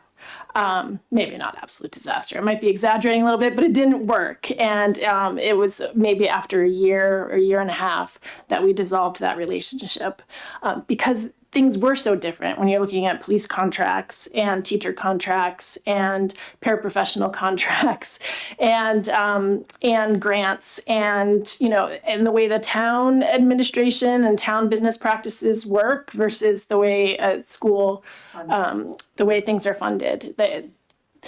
Those and I'm not an accountant, but those accounting practices, as it was explained, just didn't mesh. So do I think payroll could be done on a larger scale? Probably. I mean, I'm, again, not an expert in that. But when my comment was really before about local control. And I think that when we are as taxpayers in a community and we're standing at the deliberative session and we're listening to the numbers that the town presents and the numbers that the school district present, like those are the things that we're talking about. We're talking about our tax bill. And if that could somehow magically be reduced by consolidating some services at the county level, sure. I don't know that I see huge savings personally from consolidating some of those general services, but the nuts and bolts of running a school, I do think those decisions should be made locally. And bus routes, you know, and that's a huge cost center. So bus routes, that really is a local decision as far as I'm concerned. Food service, again, another, you know, big piece of the pie. That's a local decision. What programs might be purchased in order to educate students? Again, those are financial decisions as well as academic decisions. So, But on something like buses, right? Perhaps coordinating between multiple towns in a county could make a bus more efficient, right? It starts at one end and goes through and goes, you know, does some of each, right? Rather than only sitting at one spot. I don't know. Anyways, let's move. Representative Lamb. Thank you. We brought up another one of the issues about the idea that there's different accounting for municipalities and there's different accounting for schools. Especially given the problems that we've seen in some of our districts and SAUs, I would find it troubling anyways. And the fact that now we're finding some of these shortfalls makes it doubly, triply troubling that there are different accounting standards or accounting processes. And I don't see that as a feature, having different ways, different accounting standards for schools and municipalities. I think that's a bug, and I think that's something that needs to be fixed. Because if we don't have people who are used to municipal finances able to understand school finances, that is a big, big problem. All right, let's move on to these details. So I wanted to go through the colored two-page thing and just get a sense on number one, number two, number three, the proposal here and whether it's a good idea or not. Now, it turns out that Mr. Powers sent me, and I didn't quite realize this until recently, he sent me even more work. He did the work of taking his proposal and saying, here's how you would change the law to implement it. And so I just handed this out now, so it's something that you can look at your leisure. But I want to not go through the law because it's, I don't know, whatever, it's 15 pages or something. But let's look at this proposal. Now, it's funny, just as an aside, he did not use, this is something that I had thought myself separately before I read this, but he specifically did not use the word superintendent for the person who was the chief administrator. He used the word chief education administrator. So the idea is a superintendent can be somebody who has more of an academic role, whereas the chief administrator is strictly a business role. And so I thought that was interesting. It was something I was planning to suggest on my own.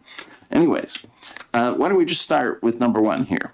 Can I just ask? Go ahead. Yes, Representative Damon. Thank you. I just wanted to ask from your remark just now, are you then suggesting or considering that whatever number of SAUs there are would have both a chief education administrator, which you defined as the business role, and also an academic superintendent? No. The idea is a district could have, if they wanted, an academic leader, right? And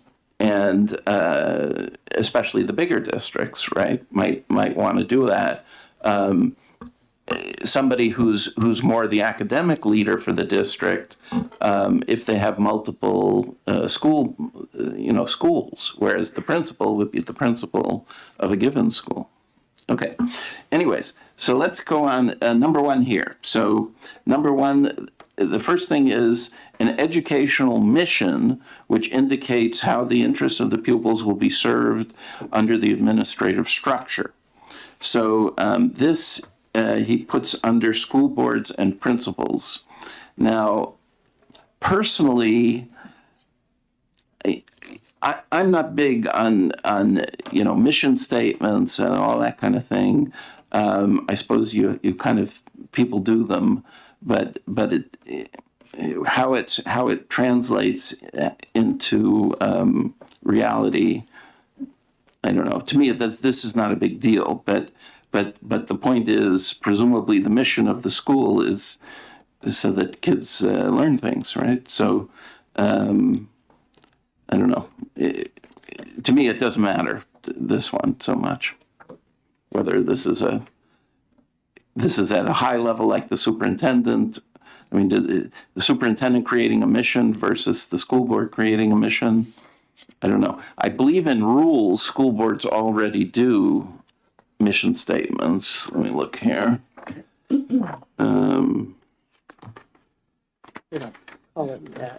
Yeah, duties of school boards. So this is Education 303.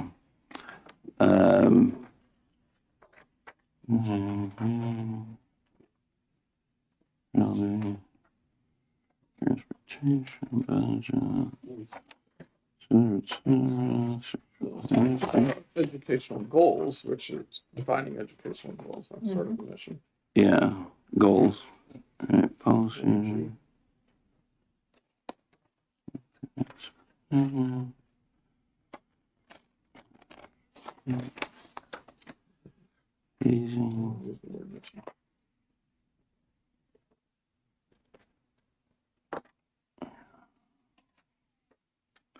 Well, anyways.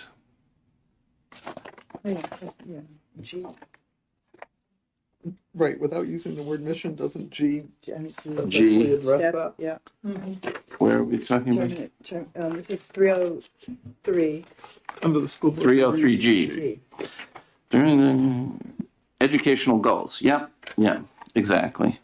So, Objectives. right, exactly. So they're already doing this essentially, but it's just, so I think this is kind of not that different than what they're doing now. Okay, should we move on from number one? It's okay. All right, number two, governance, organizational structure. That's the school board. Okay, the payroll, cash flow, records, all this kind of stuff. That's the SAU, or the whatever, the chief administrator. That's administrative business. Second, B, recruitment, supervision, and evaluation of staff. So right now, that's something the superintendent does. And let me ask those who are on school boards. Does the superintendent tend to present to you one name for a particular job, or is it you get a choice of three when a job opens up? Representative Bricky. Well, I wanted to say that number 2 lists governance, organizational structure, and implementation of administrative services, including but not limited to. So that's sort of like the title and all those other things that flow under it. So if we say that governance and organizational structure should be done by the school board, then we are saying that everything listed underneath number 2 is the purview of the school board. That's the way that. No, I think he means But governance of the district. But what I'm saying is that that's the way that I'm trying to think of the right word here. That's the way that this works. Like when these are sub A, B, C, D, E, and all the rest of them are subcategories of that original, which is governance and organizational structure. That governance and organizational structure, if you're saying it's for the school board, then everything that follows underneath there is part of school board. So No. Sorry. So, and maybe it'd be helpful if later you look at the law language, but I think what he means here, what he meant here by doing it this way is it's governance of the school district, right? And the organizational structure of the school district, right? So does the school district have 3 schools or 2 schools or a middle school? You know, does it have a school that's K through 8 or two different K through 8s, or instead it has a K through 5 and a 6 through 8 or something, you know, that kind of thing. That's what we're talking about here. And it would be for their own district. Whereas the stuff that's in green here would be at the higher level, not under the school board in that sense. Representative Dry, did you want? No. No? Anybody else? No? Okay. All right, Representative Damon. So I think if what you've just articulated, Mr. Chair, is that Roman numeral 2, the words governance and organizational structure listed in red, therefore attributed to school board, is meant to be for school district, for sort of local school function, it needs to say that, because I think it's very open to interpretation the way it concisely is presented. Once this gets into law, that would, That's I'm not sure clear that at would all. be obvious. Yeah. And then you had started, or we had started going down the ABCs. And I think there are a number of concerns with that. One, which pops out to me in B, in the blue, representing principal roles, the processing of grievances. I mean, in most organizational structures, not limited to educational systems, there's layers of how things get processed, and you start hopefully trying to settle a grievance or dispute at a lower level, and if necessary, you move on up. If the grievance is with the principal, this isn't going to work to only have that level. So that is one example where I think this is not specific enough or thorough enough. Yeah, I agree with you on this one. Grievances, you need more of a hierarchy there. So after the principal, you go to the school board or something, right? Yes. Or the Most superintendent. districts have policies around that. Right. So I think in our need to be thorough with any proposal, we should be looking at policies and evaluating, is the existing policy a good approach, or does it need to change versus this very concise and therefore to me not very complete approach. All right. So let's continue on B here. So recruitment of staff, supervision. Representative Bricky, did you want to? No. Okay. Recruitment, supervision, and evaluation of staff. So this is under school boards and principals. And my question to you guys is, is the superintendent, when you need to hire a third grade teacher or something, is he giving you 3 different possibilities or resumes and you interview and pick one, or is it, here's the one? Representative Bricky. In my district, it works that if you're hiring a third grade teacher, that would be at the school level, and the school would form a committee, look at the applicants, and then they would put forward an applicant to the superintendent, and the superintendent would then put that forward to the board. If we are hiring administrators, it's a different process. If we're hiring district administrators, it's another process. I think that, and I don't believe that we are doing it in my district the same that they do it in Newmarket, the same that they do it in Concord. I believe that all districts do it in a different way. All right. So essentially, you're already doing his suggestion here, except that once your local committee comes up with somebody, the superintendent signs off on it. No, the school board does.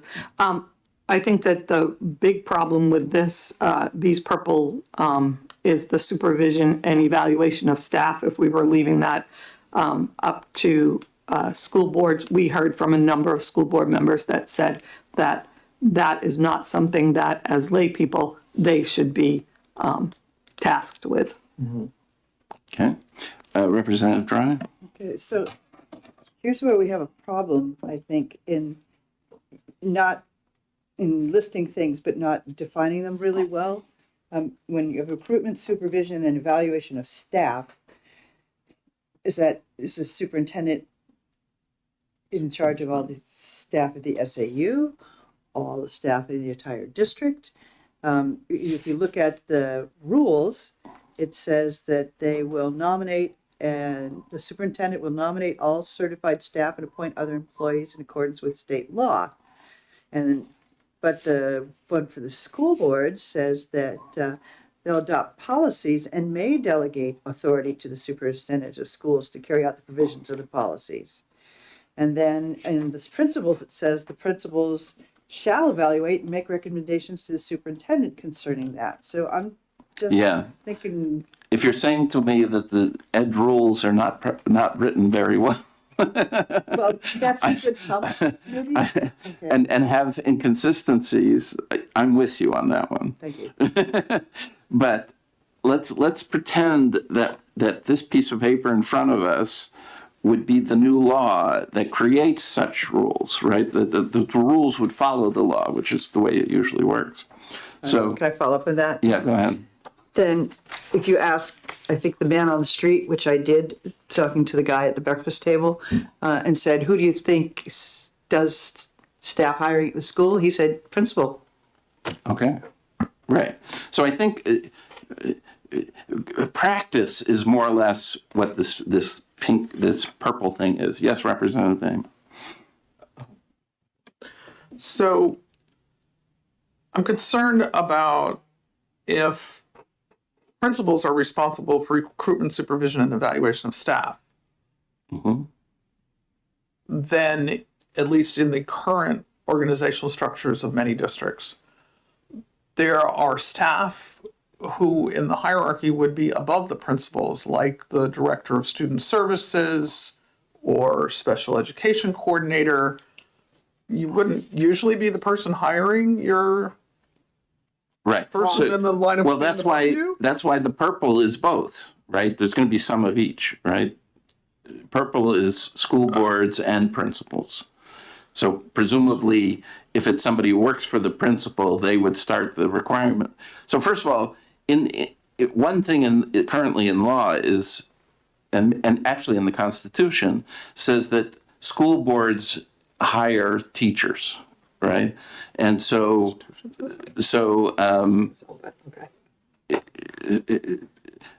presumably, when a principal decides, I want to hire a third grade teacher, they have to get their school board's approval. They do. So that wouldn't change, right? But the question is, and you're right, I think that's why he's put this under both, right? If it's somebody, obviously school boards would directly hire principals, and so, but you're right, if there are other people who are kind of organizationally at the level of a principal, they wouldn't go through the principal, they would, be part of they would be hired by the school board. Okay. Can you show us where it says? I think it's part 6, section 1, part 6, is that right? Or part?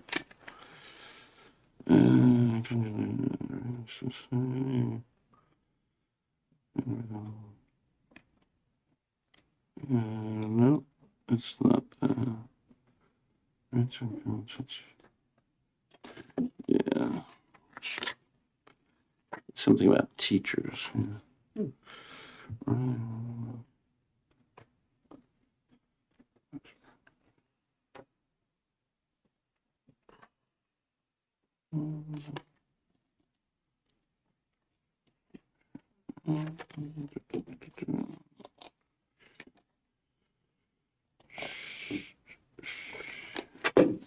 I need the online version and search on the word teacher.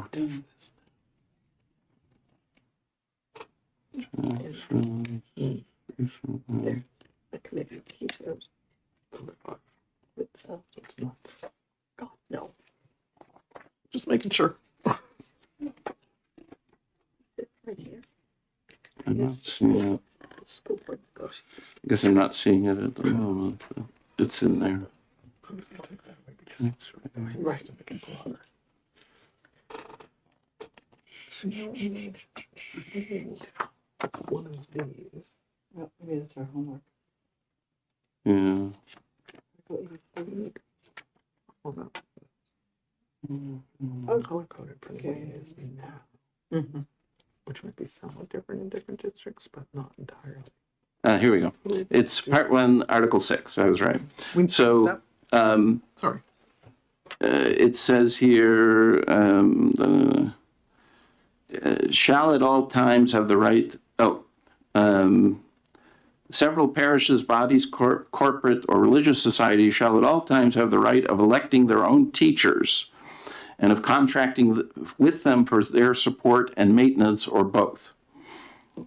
So it's in the middle of part 1, Article 6. And I think a town is, a school board's a corporate body kind of thing. Anyway, from that sense. Okay. Yeah, so teachers in particular, anyway. Let's go on. So labor contract negotiation and support, that's a higher level function in this. So I guess because it's kind of specialized. Yes, Representative Bricky. Right now, the school board does that.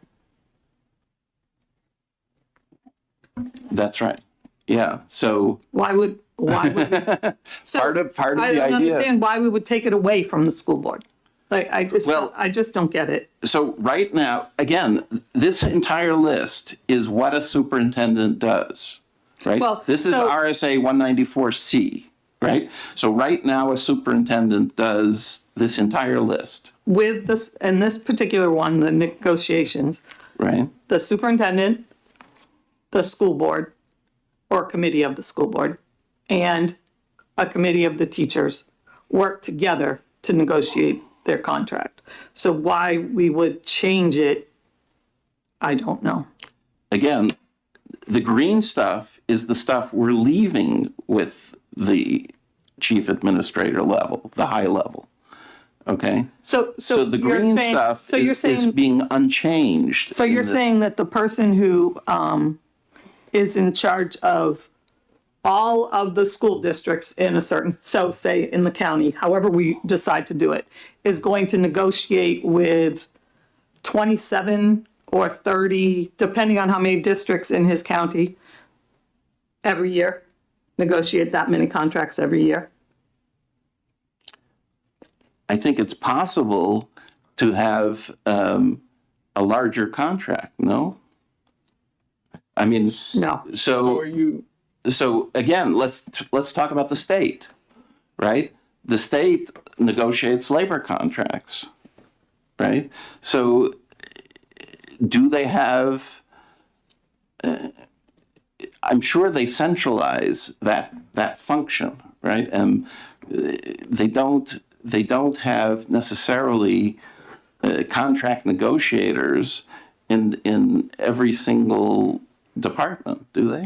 So I don't know about the state, but I do know that the state pays level 1 person a certain amount of money. I'm not sure how they actually do it, and a level 2 person a certain amount of money.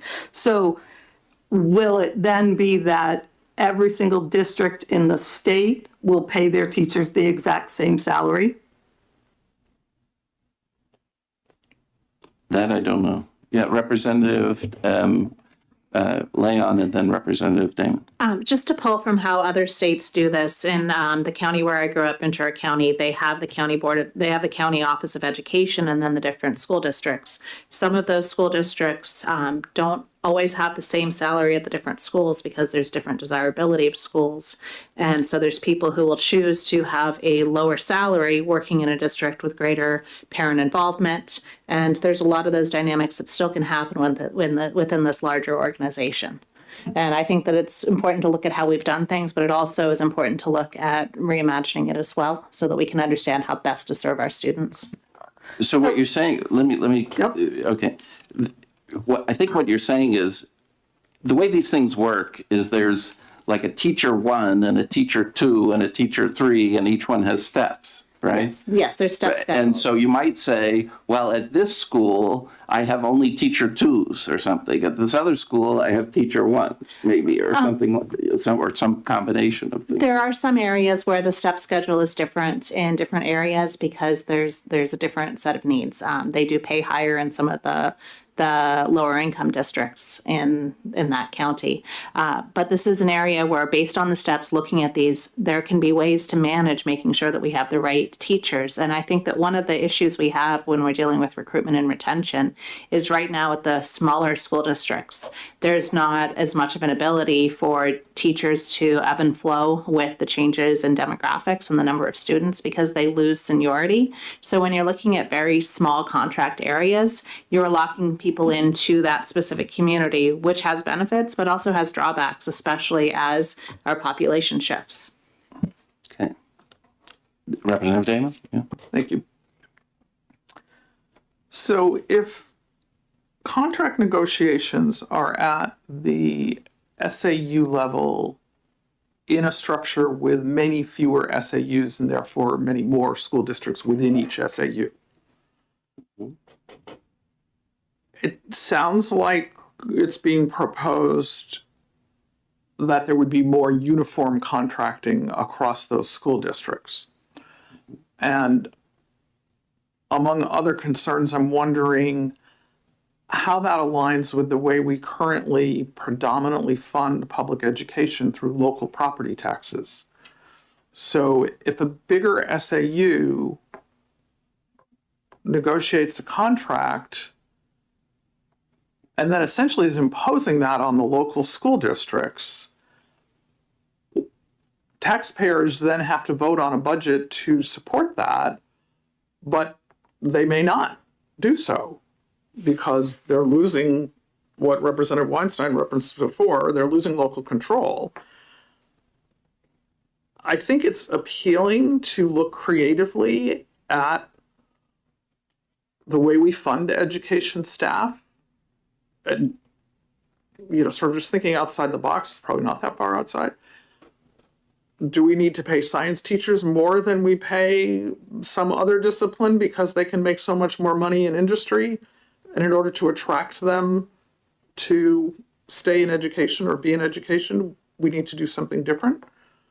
But then we're creating a very different playing field.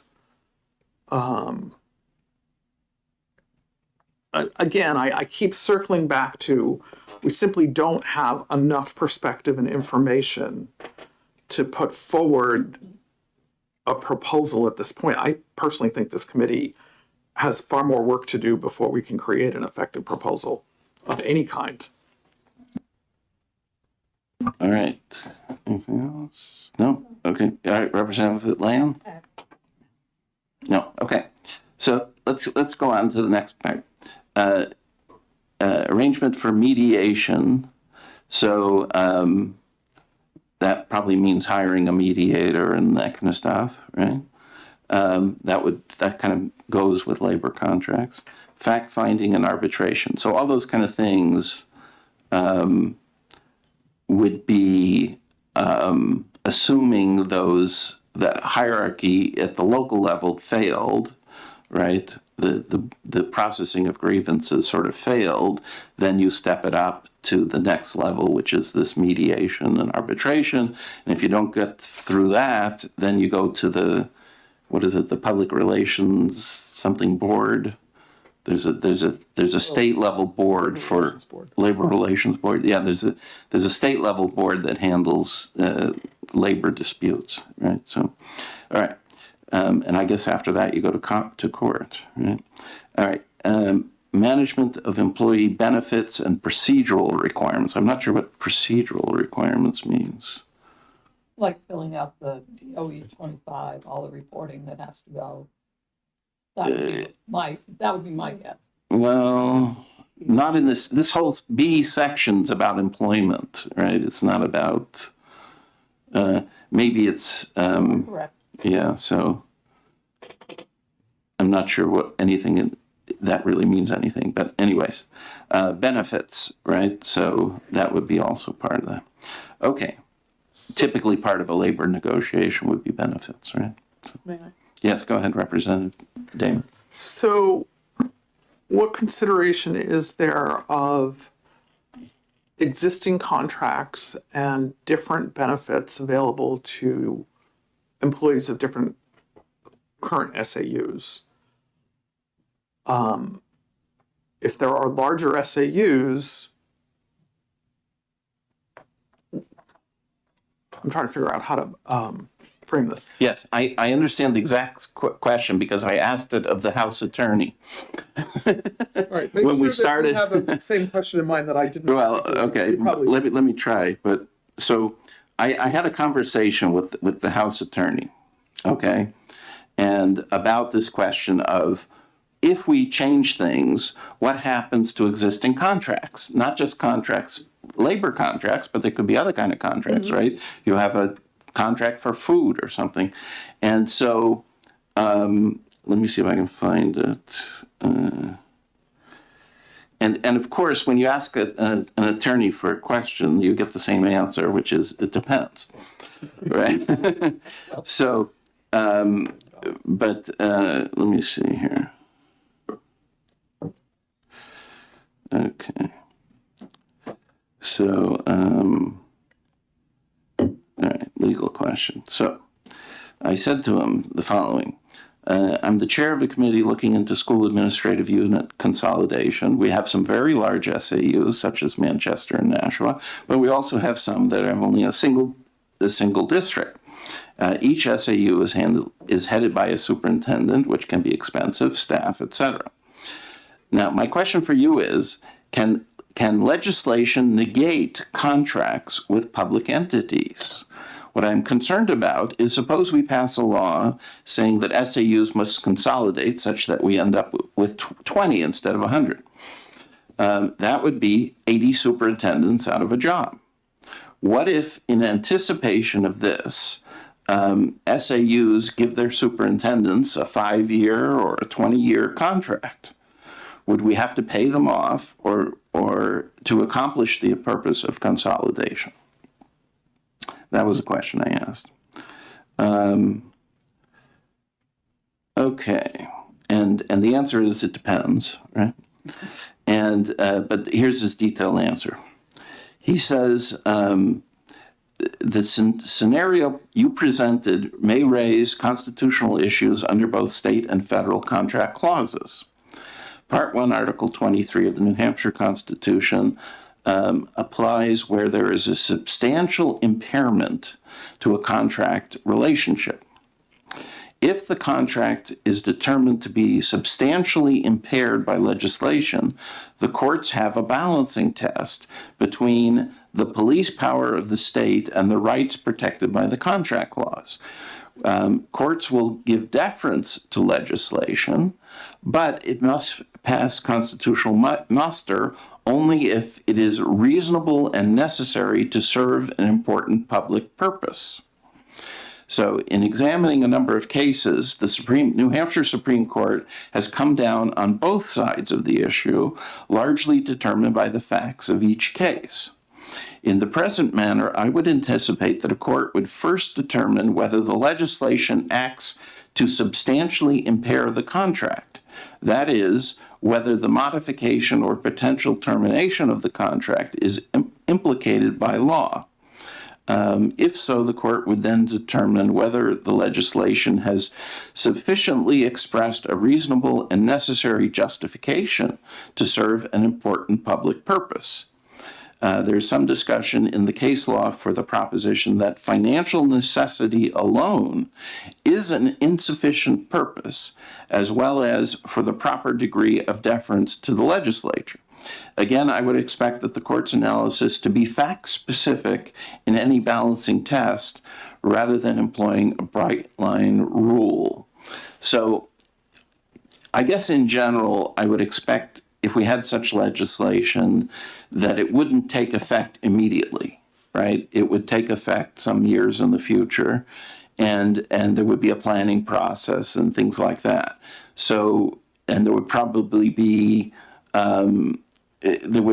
something in law which would say SAUs would not, and school districts would not grant contracts for, beyond the point of where the changes were happening, right? So I would tend to think there would likely be some lawsuits, but not, hopefully not some huge number. But it is an issue. I mean, there's no question about it. Representative Damon. Would you be willing to share that communication with the committee? Well, I further asked. So, all right, here we go. I said to him in response to that, thanks, that's what I wanted to know. How broadly may I share this? I'd like to give it to the members of my committee, including the senators, which essentially makes it public. So his answer was, since this is an informal email, I think I would prefer that it not be shared. I don't have any problem with you discussing the information at your meeting. So that's what we've just done. Okay. Okay, that's the answer. So I anticipate. Under advisement. Recording. And check the tape. Yeah, right. Okay. A little less efficient. Anyways. But you're right. I mean, it is what it is. But anyway, I mean, it just can't be the case that you can create contracts that preclude the legislature from ever changing anything, right? I mean, that doesn't make sense. But it's a complicated thing, and in general, contracts and debt are the gift of previous administrations to current administrations, right? And I think there should be less of that kind of thing. But anyway, all right. Can we move on to C? Development, review, and evaluation of curriculum. So this is one that I strongly thought that should be part of. Should be the sole purview of the school board. Thoughts?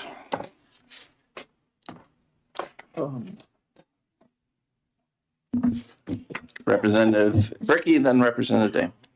I do not believe that the school board has the expertise to develop curriculum, nor the expertise to review and evaluate that same curriculum.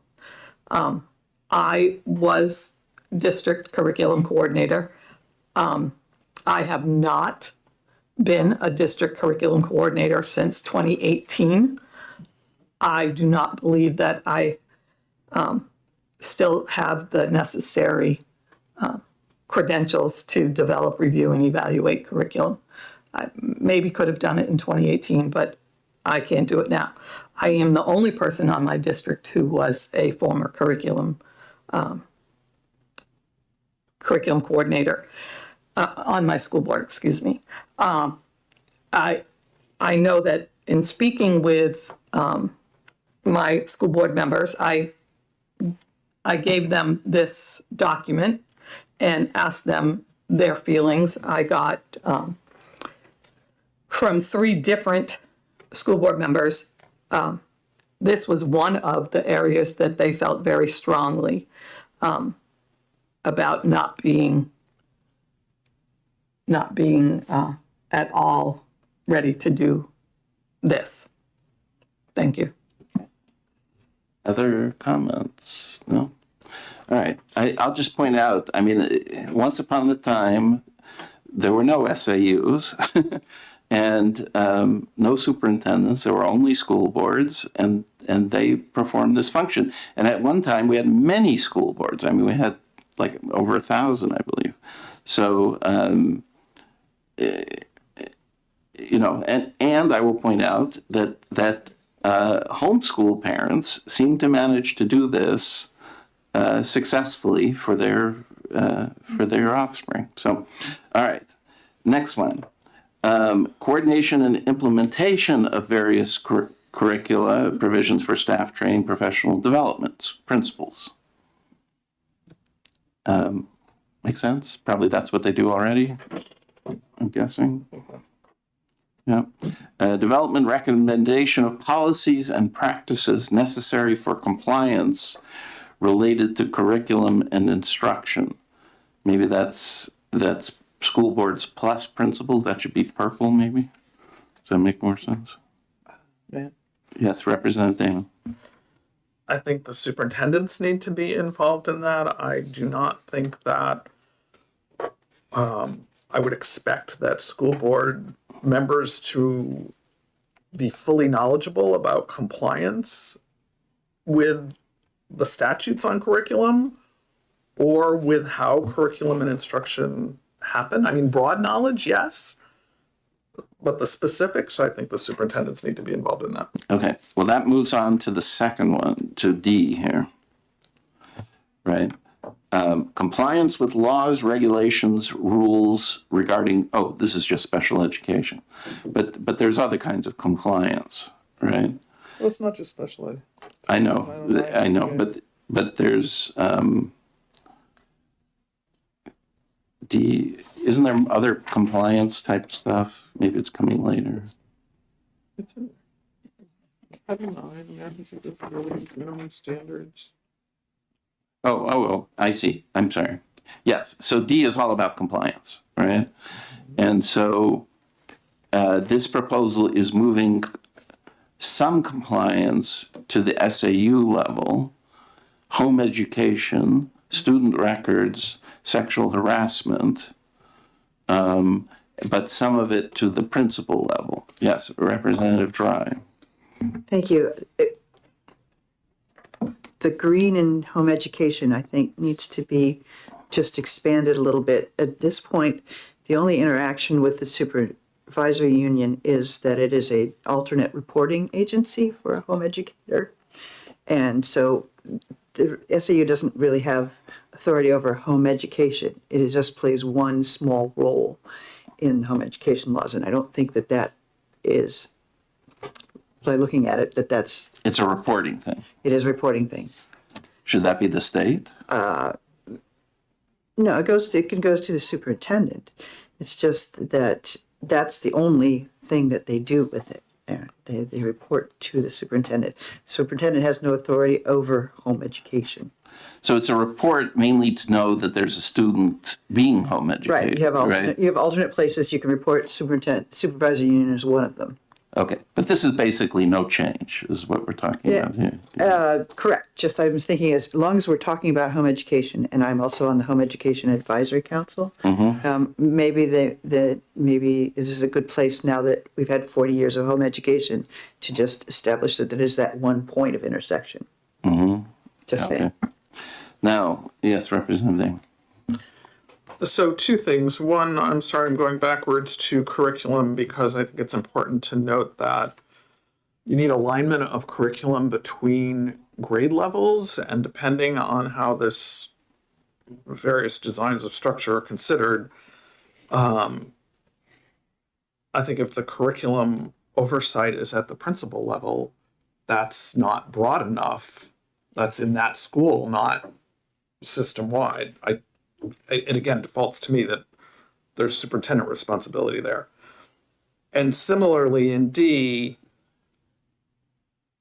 I do not think with the roles and responsibilities that principals currently have, none of which would appear to be going away, that you can add compliance with laws, regulations, and rules for everything, or almost everything, to their job description and expect it to be effectively implemented. It's just too much.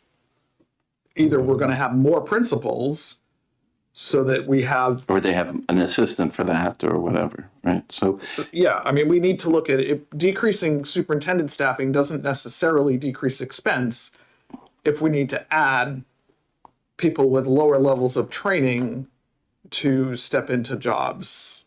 We need to look at the whole structure. okay.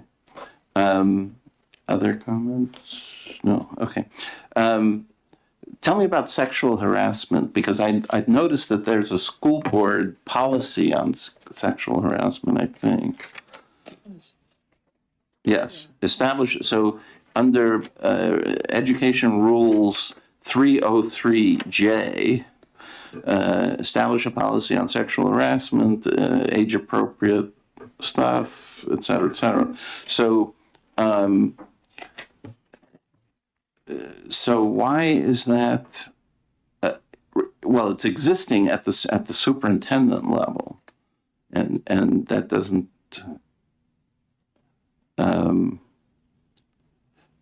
Is that right? Is that wrong? I don't know. Yes, Representative Dry. Thank you. I think the part one of that says sexual harassment is against the law. This is going to involve law enforcement, and I guess we need to consider who is the best person to deal with law enforcement. Agreed. Yeah, Representative Lamb. To a certain extent, however, with our mandatory reporting and other things, it's everybody's duty to bring something to the attention of law enforcement when there's a crime happening. But I do agree that teasing out some of these details, the idea that it's the superintendent's responsibility for compliance with laws and regulations and rules regarding home education, when their simple job is to take a piece of paper once and state that they have give them back a letter acknowledging the receipt of the declaration. So when we touch this, I really think that does need to be removed other than the paperwork issue. But I do think that keeping the diversity of options between reporting that to the state superintendent or a private school is important for choice. But yes, this is just, it's like it's spaghetti, unfortunately. Yeah, I think that, Representative Bricky. sorry, I think that going down to G talks again about all federal, state, and local compliance. Yeah, requirements. that's the one I was looking for. So Yeah, I think yeah. that, so D and G are kind of redundant, I believe. I agree. Yeah, so that, but again, this is sort of existing. Redundant and contradictory. Yeah, They're, right. So, Says other matters as may. but this From is time to principle, and that's. yeah. Okay. Mr. Chair, may I Yes, go ahead. acknowledge the time and that some of us have another commitment? All right, let's talk about, all right, let's take, we're going to wind up. Let's talk about the next meeting. So I want to have another meeting either Monday, Tuesday, or Wednesday. What would be good? Let me look for I asked the senators for what their schedule's like. Wednesday, there's a meeting here at 10 o'clock. That's the other. That's Tuesday. No, Tuesday is Tuesday, we're meeting building all aid, morning. special ed Okay. subcommittee, and higher ed subcommittee. Tuesday morning doesn't work. Tuesday, that's, I can't do Monday It's- morning. wait a very minute. easily. Right, let's go person by person. Okay, let's start with Representative Berkey. I could do Monday, Anytime? yes, Tuesday afternoon or Wednesday afternoon. Okay, Representative Damon. Tuesday afternoon, all day Wednesday. Those work for you? Correct. Okay, Tuesday afternoon or Wednesday. All right, Dry. Monday afternoon, Tuesday, and Wednesday is the special education one at 10 o'clock. Yes. Wednesday. I thought it was Tuesday. No. It's at, Oh, it is it's at on 10 on Monday? Wednesday. 29th. 29th.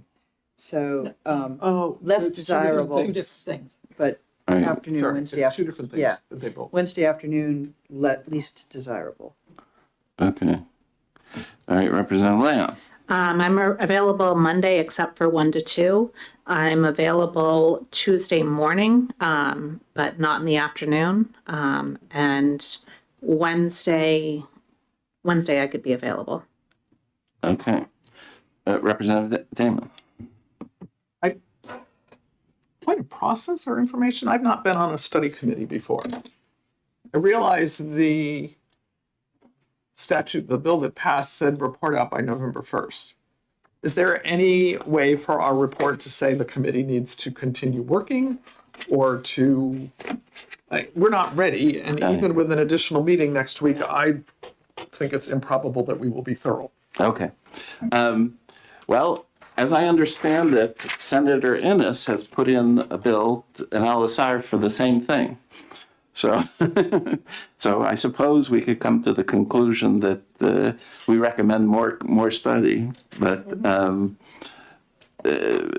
we'll see. All right, I will try to. I will shuffle what I see here with what we get from the senators and try to make a date for early next week.